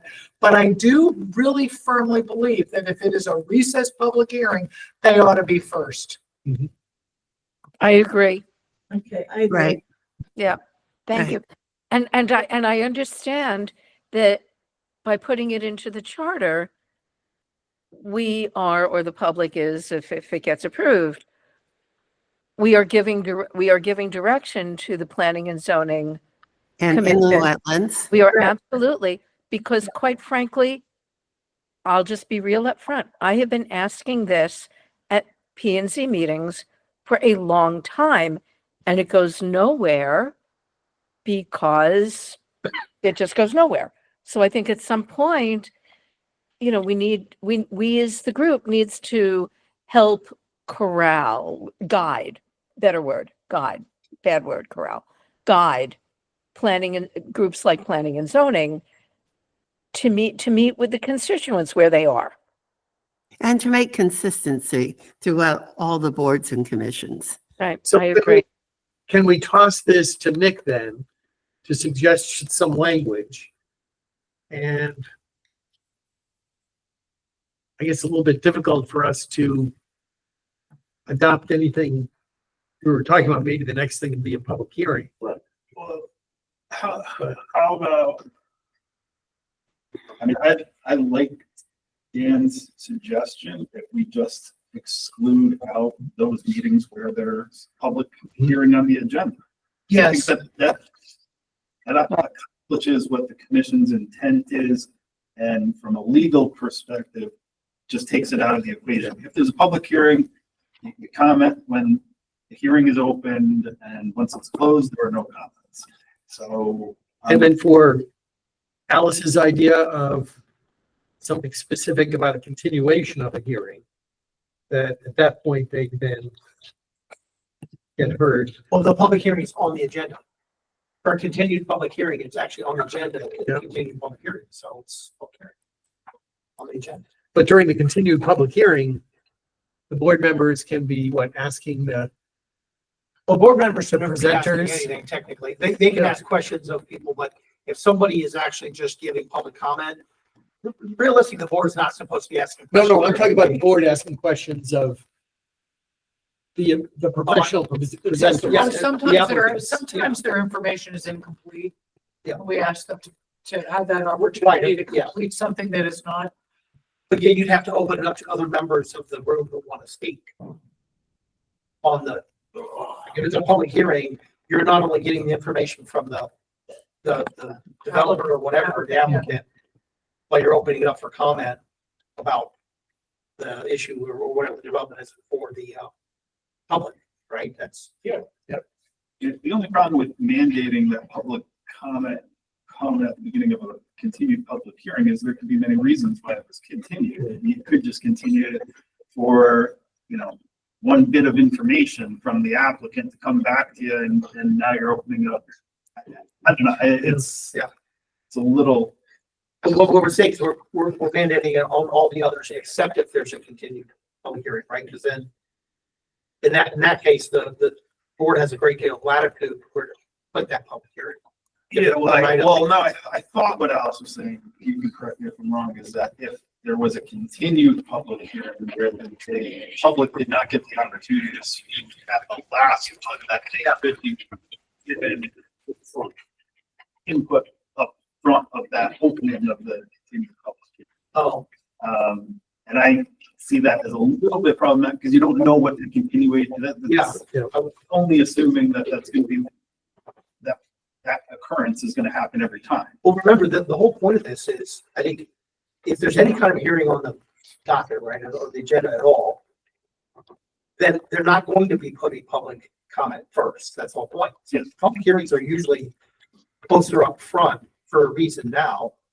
If it's continued, it wouldn't be any different. It's we continue public Well, hearings. continued is often because their report hasn't come back in time or Right. some kind of evaluation needs to be completed. It's usually, in my memory, something technical. Would you agree? I mean, it's usually something that needs to be. You know, I've seen them continue for all kinds of reasons and have public comment. So what you're suggesting is if it's a continued public hearing, you can still have the public comment as the first thing, is what you're saying. I don't know whether it's yes, but I mean, that's my preference. If I was chair of that board, Yeah. I would let it diffuse that way. Well, we also need to give some leeway to the chairs to be chairs. Like, I think if you put this public hearing on my personal opinion, you put the public hearing at the beginning of everything, and the one time public comment on the beginning of everything, you're sending a loud message clear to every board that public should be first. And I think if you start worrying about whether, continue public hearing versus public hearing, it gets to the gray area. It's pretty difficult for chairs to. But I do think that if it is, if they still public can do is going to go first, you want to time limit them so that the professionals, out of respect. Well, but that gives, the latitude is there right now. It's in the discretion of the chair to what they do. So I guess I'm advocating to leave a little bit of discretion for the chair of that. If it is, we're mandating, we're saying it should be the first thing, public comment should be the first thing on the agenda, basically, after the Pledge of Allegiance. Unless there's a public hearing on the agenda. If the public hearing had been continued, and it's on the agenda, then it's certainly within the chair's ability, right, purview to put public comment on it first still. You see what I mean? They need to think of that because often, because it's written down, they just think that there's one option. But this is what we're going to communicate this. I mean, if from now on, they're told they have to put the public comment on first, except if there's a hearing on the agenda. Well, they're going to ask, well, why are we doing this? And if one day there's something that's continued because of like a missing piece of paperwork, they just got to close it out.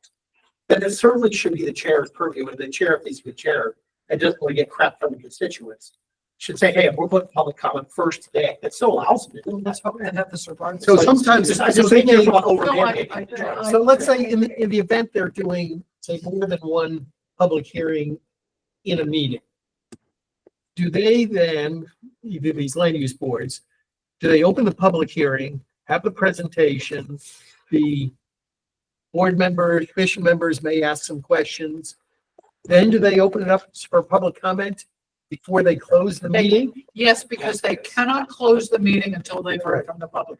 Because once that meeting is closed, there is no further input to the commission. So then, when they have the next public hearing, if someone comes in and wants to talk about a application that was subject to a public hearing that's already been closed but not decided upon, She's sorry. they need to really cut them off fast.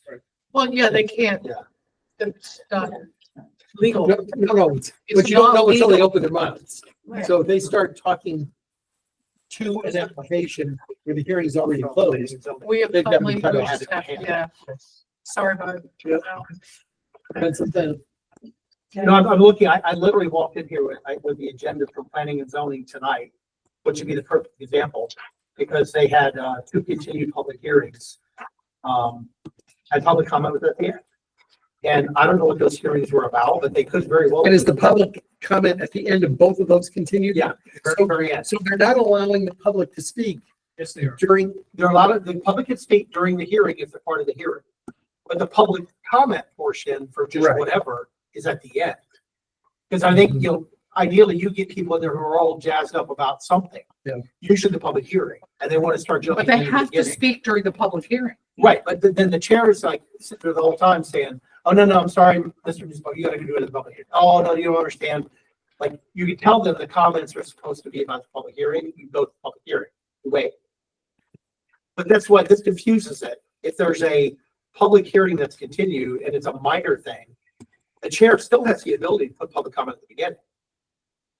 If they Well, want. a good, and I don't know any of the players here, so please excuse me if I offend anybody, but a good chair will say, our agenda has regular business at the front and 2 public hearings. If you're here to speak to either of the Yeah. public hearings, speak during those public hearings. And we'll let you know when you're allowed to speak. Exactly, right. I mean, it's really a matter of Communication. communications because it's so frustrating for people. Oh my goodness, where they go? She was bringing up the agenda. I literally walked into the agenda. It was a good example. Because they have 2 public hearings tonight that were continued. And they had most of the business after those 2.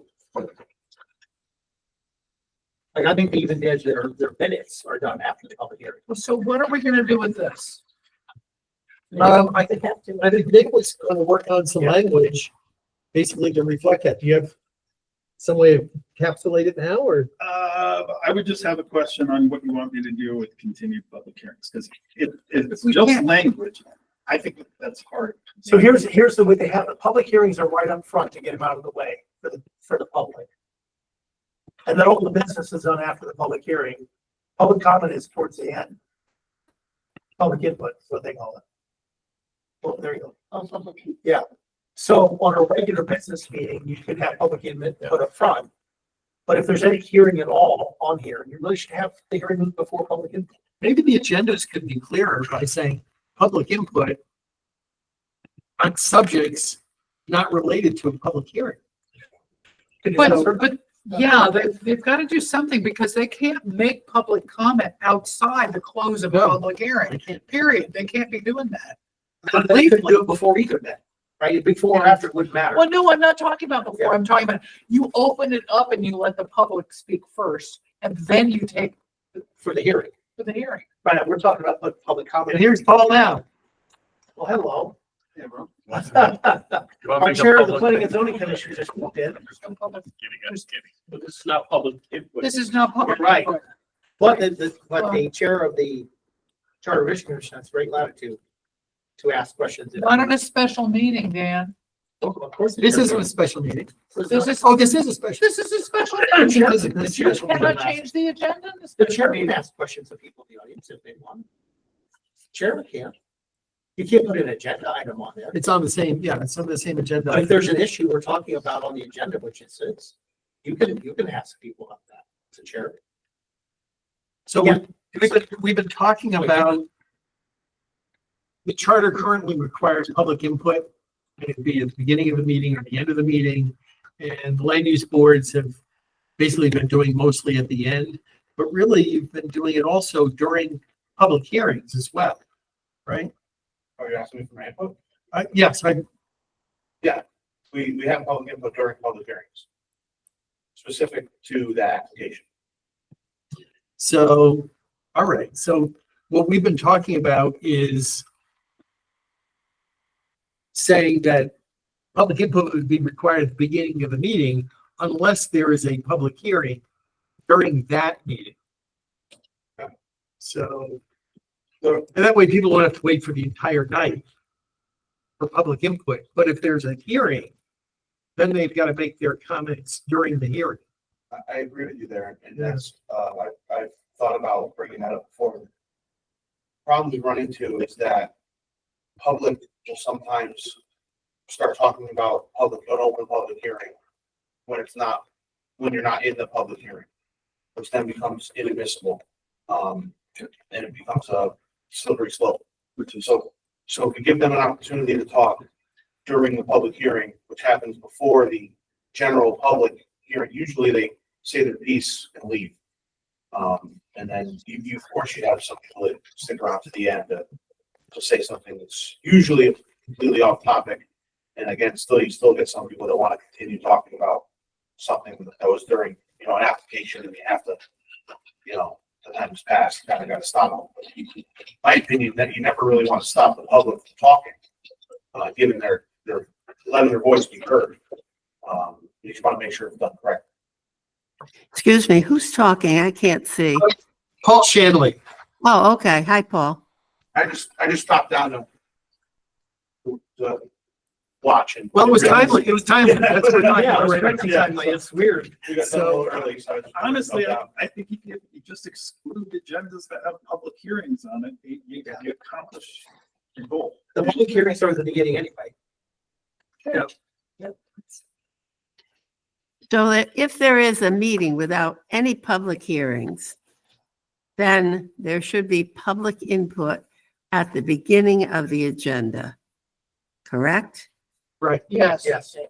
Then we have to indicate that somewhere. Well, I think that's, C9(1). but that's what Nick was going to be coming up with language for. Yes, yes. Yeah. I think the language is simplistic if that's the case. Yeah. So if you're reading, there shall be an opportunity for the public to speak at all regular meetings. You can immediately after that say, or plug in at the outset of all regular meetings or first at all regular meetings. And all elected appointed boards, commissions, and committees, excluding those meetings that have a public hearing on the agenda. Or something, I mean, Yeah. that general. That would be different. The only thing to think about is, are there anything other than land use boards that would have a public hearing where this would cause some unintended? I think the other boards are already putting it at the beginning. Other boards rarely have a public hearing in the meeting agenda. Yeah, it would be rare, but very Board of Finance might have a public hearing. Most of the time you set a separate public hearing. Yeah. A board of finance, board of selectmen, you're Yeah, setting a It separate would be a public hearing. standalone. I mean, they might be back to back with your hearing. So you might have public meeting at 6:00 and then have your regular meeting at 7. Right, but we notice them separately. Right. We've always done them separately. Yeah, okay. I mean, so I guess there's nothing that says we can't do a public hearing within the agenda. I just know we've not done that in practice. Usually time. So I mean, I think that makes a good correction anyway, and we can work on it from there. And then for the land use chairs, they just need to kind of bridle some of the people if they start talking about things that are maybe on a different, you're giving them public input during the public hearing. But then if they start speaking about some other application, that's when you've got to kind of stop them, that you're saying, we're focused in on this application. And actually, at the start of opening up your public input at a public hearing, you just kind of emphasize that again. We're only taking comment on application number 37. General comments. Yeah. And you can limit time. Yeah. With this, I know we're talking land use, commissions, things of that nature, but would the same apply? And then like an emergency declaration kind of type of a meeting like we experienced with COVID, where the selectmen were making certain restrictions or things of that Special nature. meetings. this is all regular. Special regular meetings, meetings. special meetings are all a different animal. This is just the regular. Just regular.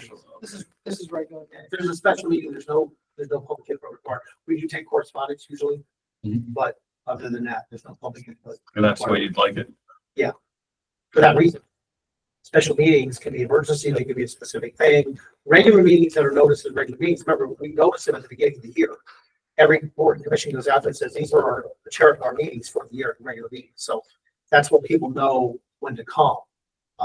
Special meetings, there should not be any public comment unless it's something we want public comment for. Well, at one point at P and Z, we used to meet every week because we take a lot of special meetings and make separate nights for them.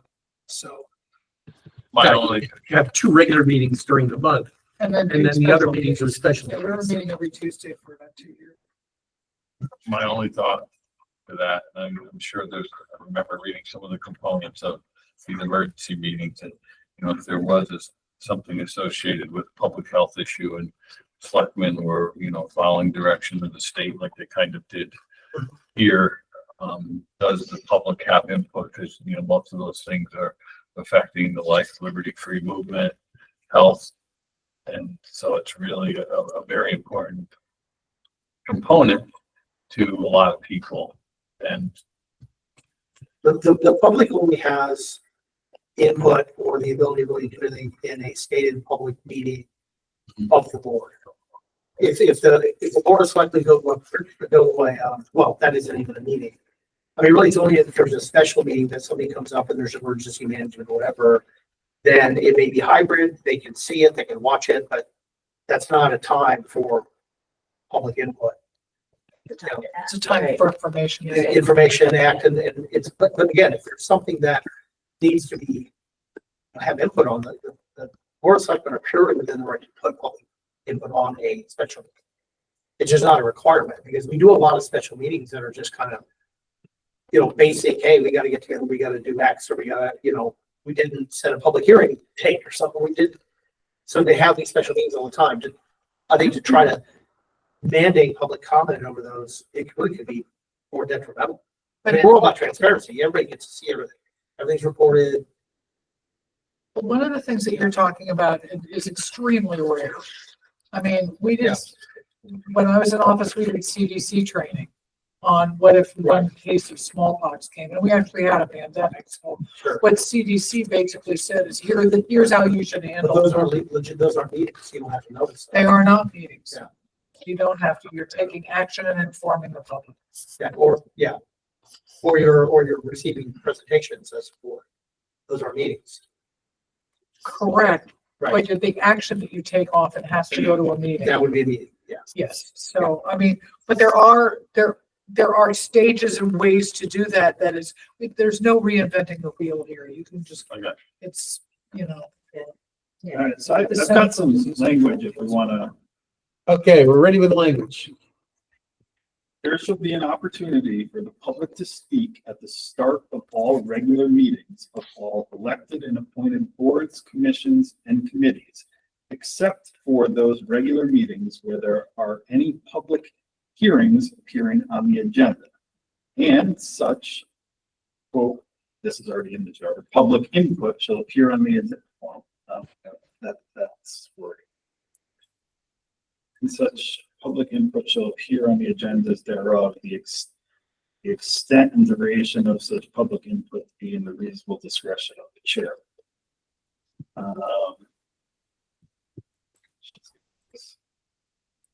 Sorry, I thought I had this language. I really worry right It's a little verbose. All right. I think I get the gist. Yeah. I think I get the gist. So we'll have that. And then, of course, after the public hearing, if we want to do additional adjustments, we do additional. Yeah, adjustments. I don't think that stops the public hearing. No. That could be a Yeah. roadblock after everybody says, oh, wait. But I want to go to the public hearing with this language anyway. And then, but we still have the. So they know this is what we're doing. If everyone's okay with that, then I was looking at C 10-2, preparation of the ballot, of the budget, I mean. And then so it's 10-2, and then this is paragraph E as an Edward. And we've kind of changed things a little bit. Right now, Board of Finance shall hold one or more public hearings on the general town budget report, not less than, well, actually, right now it says not less than 14 days before the annual town budget meeting. And then it gets slipped in, not less than 7 days nor more than 14 days before the annual town budget meeting, or actually, I got meeting. town meeting. I then kind of jumped down to G, and it says that you have to publish your town budget report 10 days before the public hearing.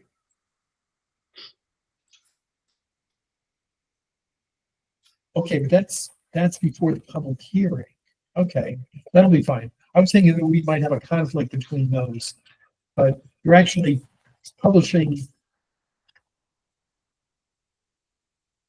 the report. Before the within public 7 to hearing. 14 days. Yeah. I guess maybe the order of these things are a little bit, it's almost as though E and G should be swapped around, that you're first publishing and then you're holding the public hearing. Okay, I'm fine with that. See if there's anything else.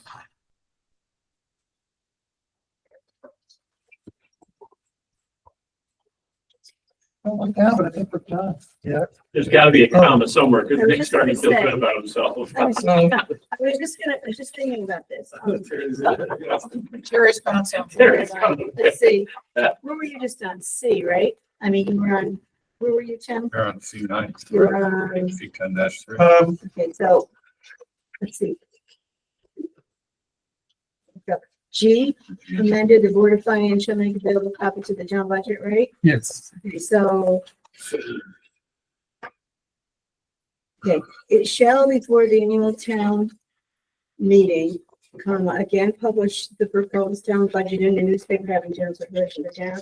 Another meeting consistent with the requirements of the Connecticut general statutes, comma, and make available copies of the proposed town budget to the office of town clerk. Otherwise, it's kind of run on, right? So comma after statutes, So the paragraph that starts it shall, no, the paragraph, sorry, paragraph starts, the Board of Finance. the Board of Finance. Oh, yeah, But then at the bottom, it shall before the annual town meeting. Again, publish the proposed town budget in a newspaper having a general circulation in the town or another meeting consistent with the requirements of the Connecticut general statutes, comma. Make available copies of the proposed town budget in the office of town clerk. Actually, if you're gonna put a whole bunch of commas in there, you gotta put a semicolon. instead. Looking at G. Yeah, it's a mess. Yeah. It shall before the annual town meeting again publish the proposed town budget in a newspaper having a general circulation in the town or another medium consistent with the requirements of the Connecticut general statutes. Semicolon, make available copies of the proposed budget of the town. Of the office of the town clerk. So maybe a comma after town. Well, it shall, comma, before the annual town meeting, comma, is where I'm seeing.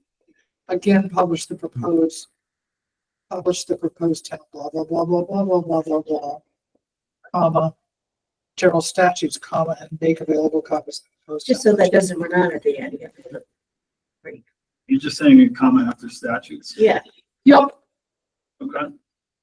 Can I add something in there as well?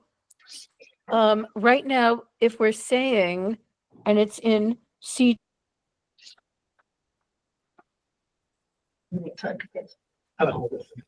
you froze, Oh, yeah. No. you froze for a minute. Choosing a statute. okay, Um, What? C10-2, G, and 10-4A are similar because they speak about another medium consistent. Can we change that to, or other media consistent? Yeah, I had those notes too. I was gonna go back to. Because we may have other media other than just the newspaper. And to say that we have a medium means that we have one. I think that the one thing that could be problematic, if you read it that way, you're almost implying that we have to do it in multiple mediums. And the whole point is that we pick one, we have the opportunity to do it in multiple because we want to get the word out. But if all of a sudden you're saying we have to do another media, it could imply that we're required to do it in multiple ones. And that In could all be- newspapers. Yeah, that could be exorbitantly expensive. Because we could end up still having to do it in the News Times, now we get to the Patch, now we gotta do it. I think that sounds weird to me, like we could be going down that path. But I know where you're going, because we should have the Yep. flexibility. No, all good. Yeah, Okay. And then, I don't know if this last, 11-11, Yeah, so I have a note, I can address that. If I can. Mr. Chairman. 11-11, okay. That's that's the last section, the meeting section, right? Yes. Alright, so we talked about some changes both on the 2019 revision and this commission. So we settled on all regularly scheduled and or special meetings of elected and appointed boards and commissions shall take place at Clifford J. Hurd Municipal Center or a town-owned facility accessible to members of the public.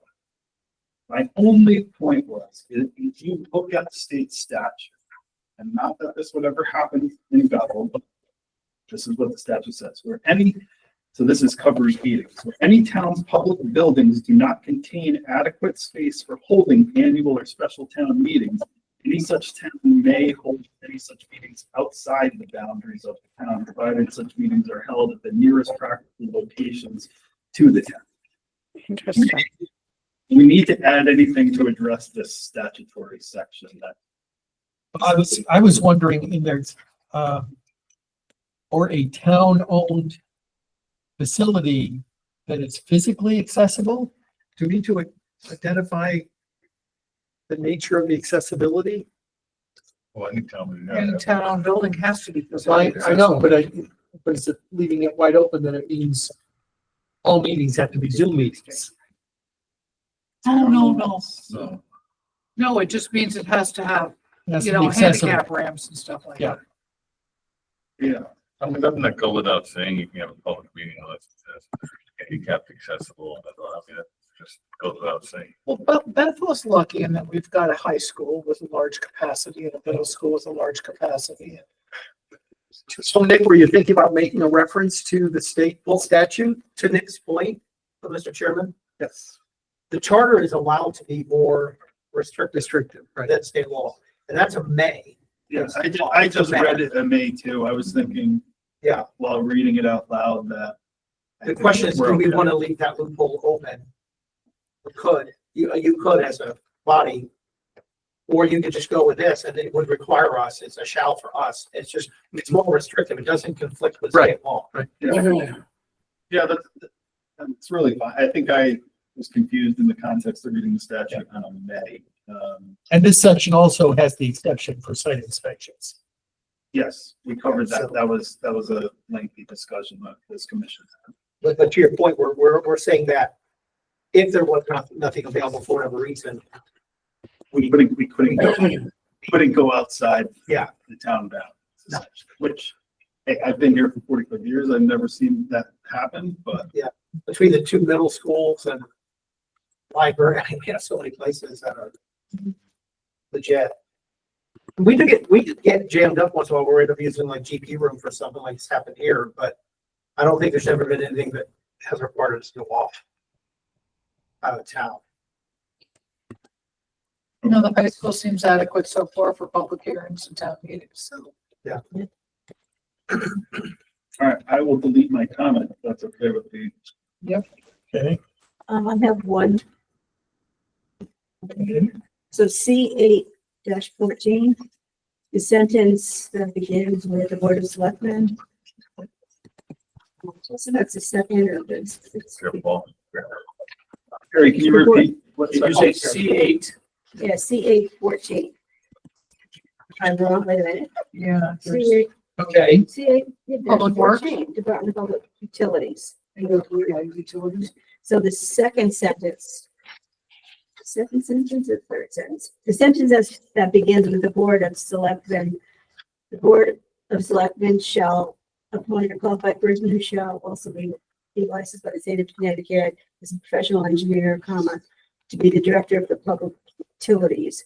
Shouldn't we have department after that or not? Well, maybe you take out the director of public utilities. Either or. Be the director of the public utilities. Yeah, both Department of Public Yeah, Utilities. I think the word department should be there somewhere. To be director of public utilities. Yeah, take the, Yeah, take the out. Which the. the state of Connecticut is a professional engineer to be director of public utilities. Yeah, that As makes opposed to sense. director of the Yeah. public utilities. You don't need department. Can I also add in that paragraph, 2.5 lines up, a little bit of a typo thing going. department's operation within the town. Just got a bunch of little typos going on there. Where, Take out of. Where are you? you wait This 14? next sentence, I'm in C 814. right Yeah. after the sentence I read. The last sentence is the Director of Public Utilities, 3 words before that. Said director shall be the administrative head of the public utilities. No, Department. you don't need to read the whole sentence. Just Well, go to we're 3 still words trying before the Give me a director. break. I- Where it is, give me Okay, a so the break. sentence that I read that we're going to take out the, right? The last sentence we read. I think it's supposed to say Said- department's operations within the town. And I've got a bunch of within of the I've town. got within the town in here. It does say within the town. It has a cross out of. Oh, I didn't have cross out. Okay, I don't have that crossed out. Within and then, oh, Okay, back. that's good. Yeah, Within the town, that was the latest. somebody was playing. Oh, no, it was in my markup. So.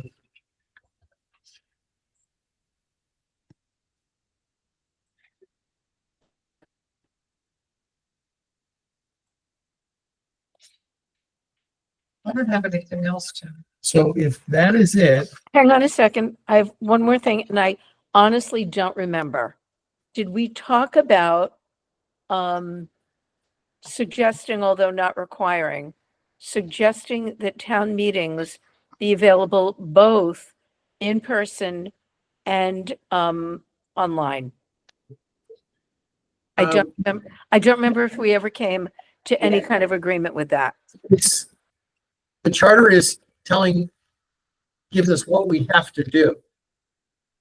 And anything else they're already allowed to do. The charter doesn't address that and they're currently doing it.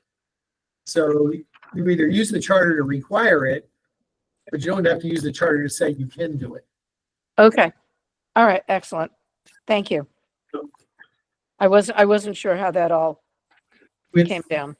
with that said, I could enter a motion to approve the proposed charter revisions through March 25th, 2025 for public hearing. Second, Okay, well, that'll be the Oh. first. So moved. Okay. Second.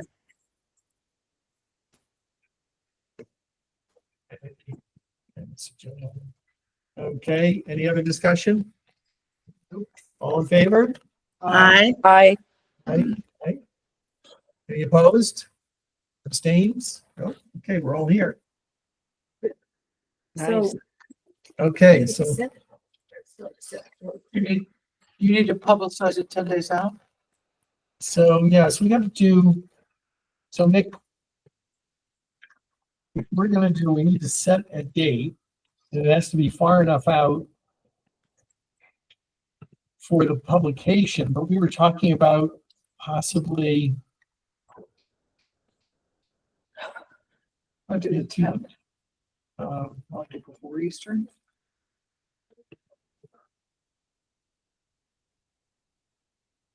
for the 17th. Well, it's night before Good Friday, but, Yeah. Good. I can't. Yeah, I'm away that entire week. Then the 10th, oh, you're away that week. getting to. Um, We have to do it on Thursday? On Thursday? No, I he's- think so. The referendum's the 22nd. What about the 24th? how about after, how about the following, 28, 29, 30? Yeah. Okay, any of those dates good? 28, 29, 30? And then Yeah. if, Right. I'd rather go 29th if that's possible, because the 30th is like 2 days before I have surgery. so Mary, are you able to now check and see whether, the GP room would be open for the 29th? But I'm also available the 30th if you need, Mhm. rather.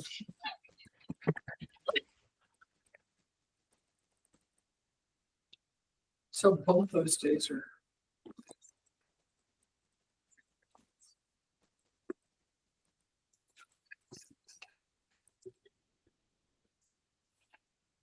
April 29th.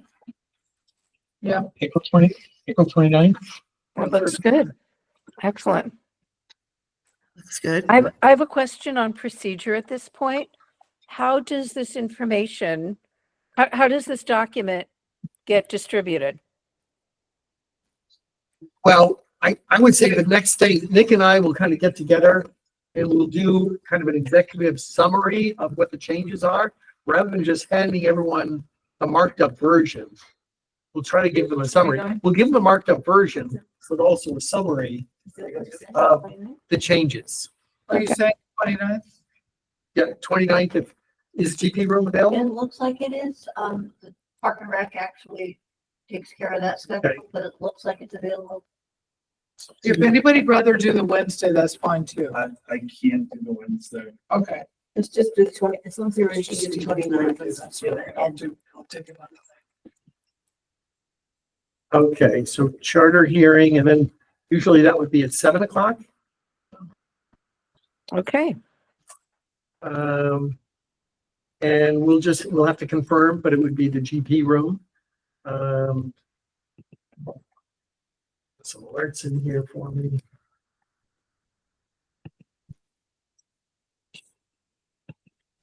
And then, yes, so we'll get that out to the public. We'll have it on the website. Put it out on social media. Dan can put it in his Friday announcements. Does this get us within, striking distance of having this on the fall? Yes, that's what the plan, so if, Well, I know, but I wanted to make sure that we're still on track for having the right kind of timing. so if we have this on at the end of April, then the following month, so during the month of May, we would then send it to the selectmen. They would hold a hearing. Then make a decision on it. They could potentially send it back to us. Or they could approve it and then send it on for the vote in the general election.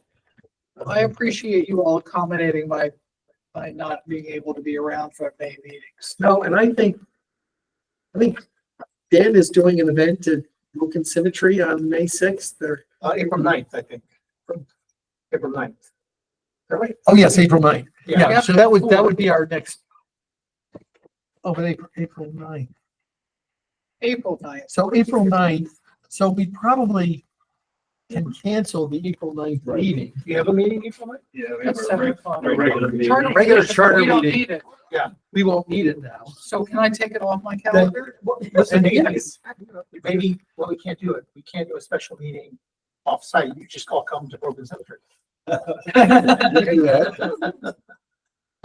So am I canceling the 4/9 meeting? Yeah, so cancel the 4/9 meeting. And do you want to make a motion to set the public hearing date? I move that we accept the public hearing date of Tuesday, April 29th at 7 PM in the general purpose room. Second. Okay, Terry seconded. okay, all in favor? Aye. Okay, that's good for that. And then we'll also vote on canceling the April 9th meeting. I move that we cancel the April 9th regularly scheduled meeting. Second. Okay, all in favor? Aye. Aye. Okay, that's good. And then we'll just kind of figure out from there. Should we schedule a special meeting for immediately after the hearing on the 29th? We have a May 7th meeting on the calendar already. Yeah. So you guys can keep that. I Yeah. probably will either call from home or not make it. Right, I prefer to kind of move it. It's only 7 days. I know it's only 7 days. I had tickets to go to something at Lazingra. It got canceled, then they moved it to this day. So this is just for you first. It's only for me. No, I mean, It's also for me. closure. Yeah. I mean, because Alice has been playing that tune all night. Yeah, right. I may have a really good excuse. She'd rather not have So- to play that tune. Yeah, no kidding. How about May 1st? I'm not I'm not available. Okay, from the 30th to the 4th. okay. What about the 13th? Well, I was thinking about immediately after the public hearing on the 29th. Same night. Could we just have a special meeting at the end of that? To take any further action? Depends on Or how do we many wait? people Depends are on there, how long because it it is, is. how late it is. It becomes What about the Brain dead. 30th? tough. It's been our 30th birthday. is We're okay not with around, me. Nick's not around, Nick's I'm not out of around. state from the April 30th to the 4th of May. I think you're intentionally trying to get Tim to meet this. Well, if we can meet on the 30th without Nick. If everything is fine, and we're not making any further change, or we could vote on making changes and then wait till you get back. That's a big gamble. What day? So you said, when are you coming back? I'll The be back 14th? late, the 4th. It's just, really I'm on Wednesday, Thursday, Friday. So you'll be back May 5th?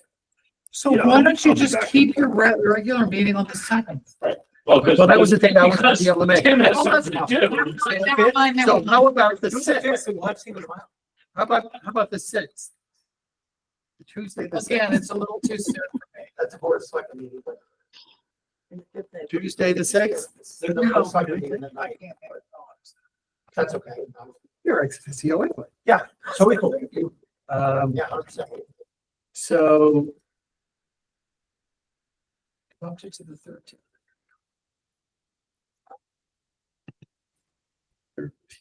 The 13th, is that, how does that look at the time frame? It's too far out. Oh, it's too far out, right? okay, so we've got this. How is the 6th? How do we say? I mean, Alice isn't sure. No, that's way too soon for me. Okay. So I will not make the 6th. I may make it from home, I'm not sure. Okay, so, But everybody else go ahead. 'Cause I'm gonna but miss is everyone else available on the 6th? I can do the 6th. I won't be, because I'll be at the board of selectmen meeting. Unless We we can meet early. find somebody to take. It's a special meeting. Maybe we could meet at Six, 6. sure. But I can also, do somebody. Do something, this or whatever. What do you guys think? Maybe do it earlier on the 6th. I mean, hopefully you're not gonna have a ton, but So you're saying on the 6th earlier, like, 6 o'clock.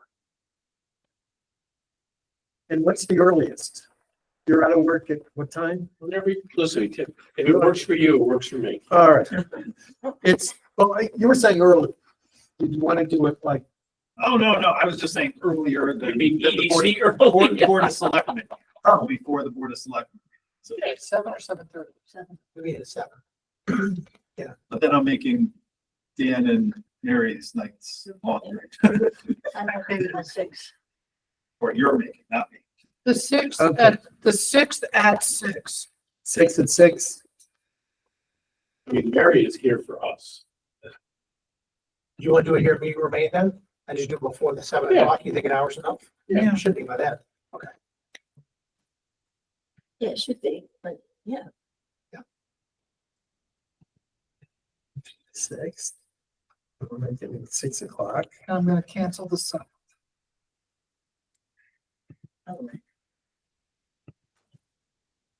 I'm canceling 2 meetings, 4/9 Okay. and 5/7.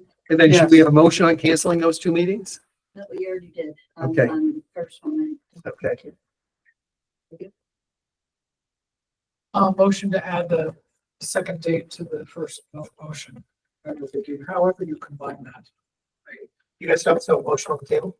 Or did you go? No, we voted on it already, so now we get, and we've already talked about Motion to cancel the 7th. cancel the 7th and have a special meeting on the 6th. Alice, you made the motion? Yes.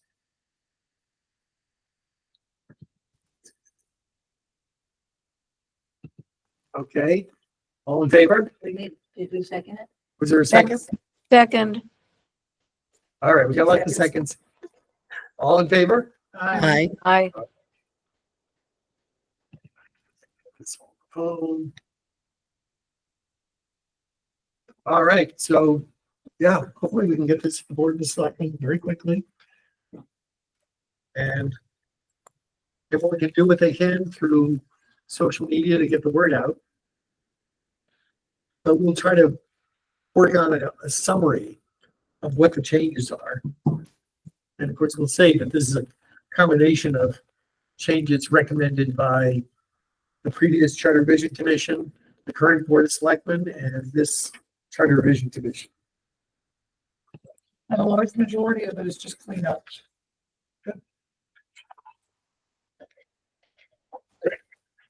Motion to adjourn. Okay, Second, all in favor? Aye. aye. Good night. Good night. Good night, Good everybody. work. Good work. Thanks, Nick. Well done. One more.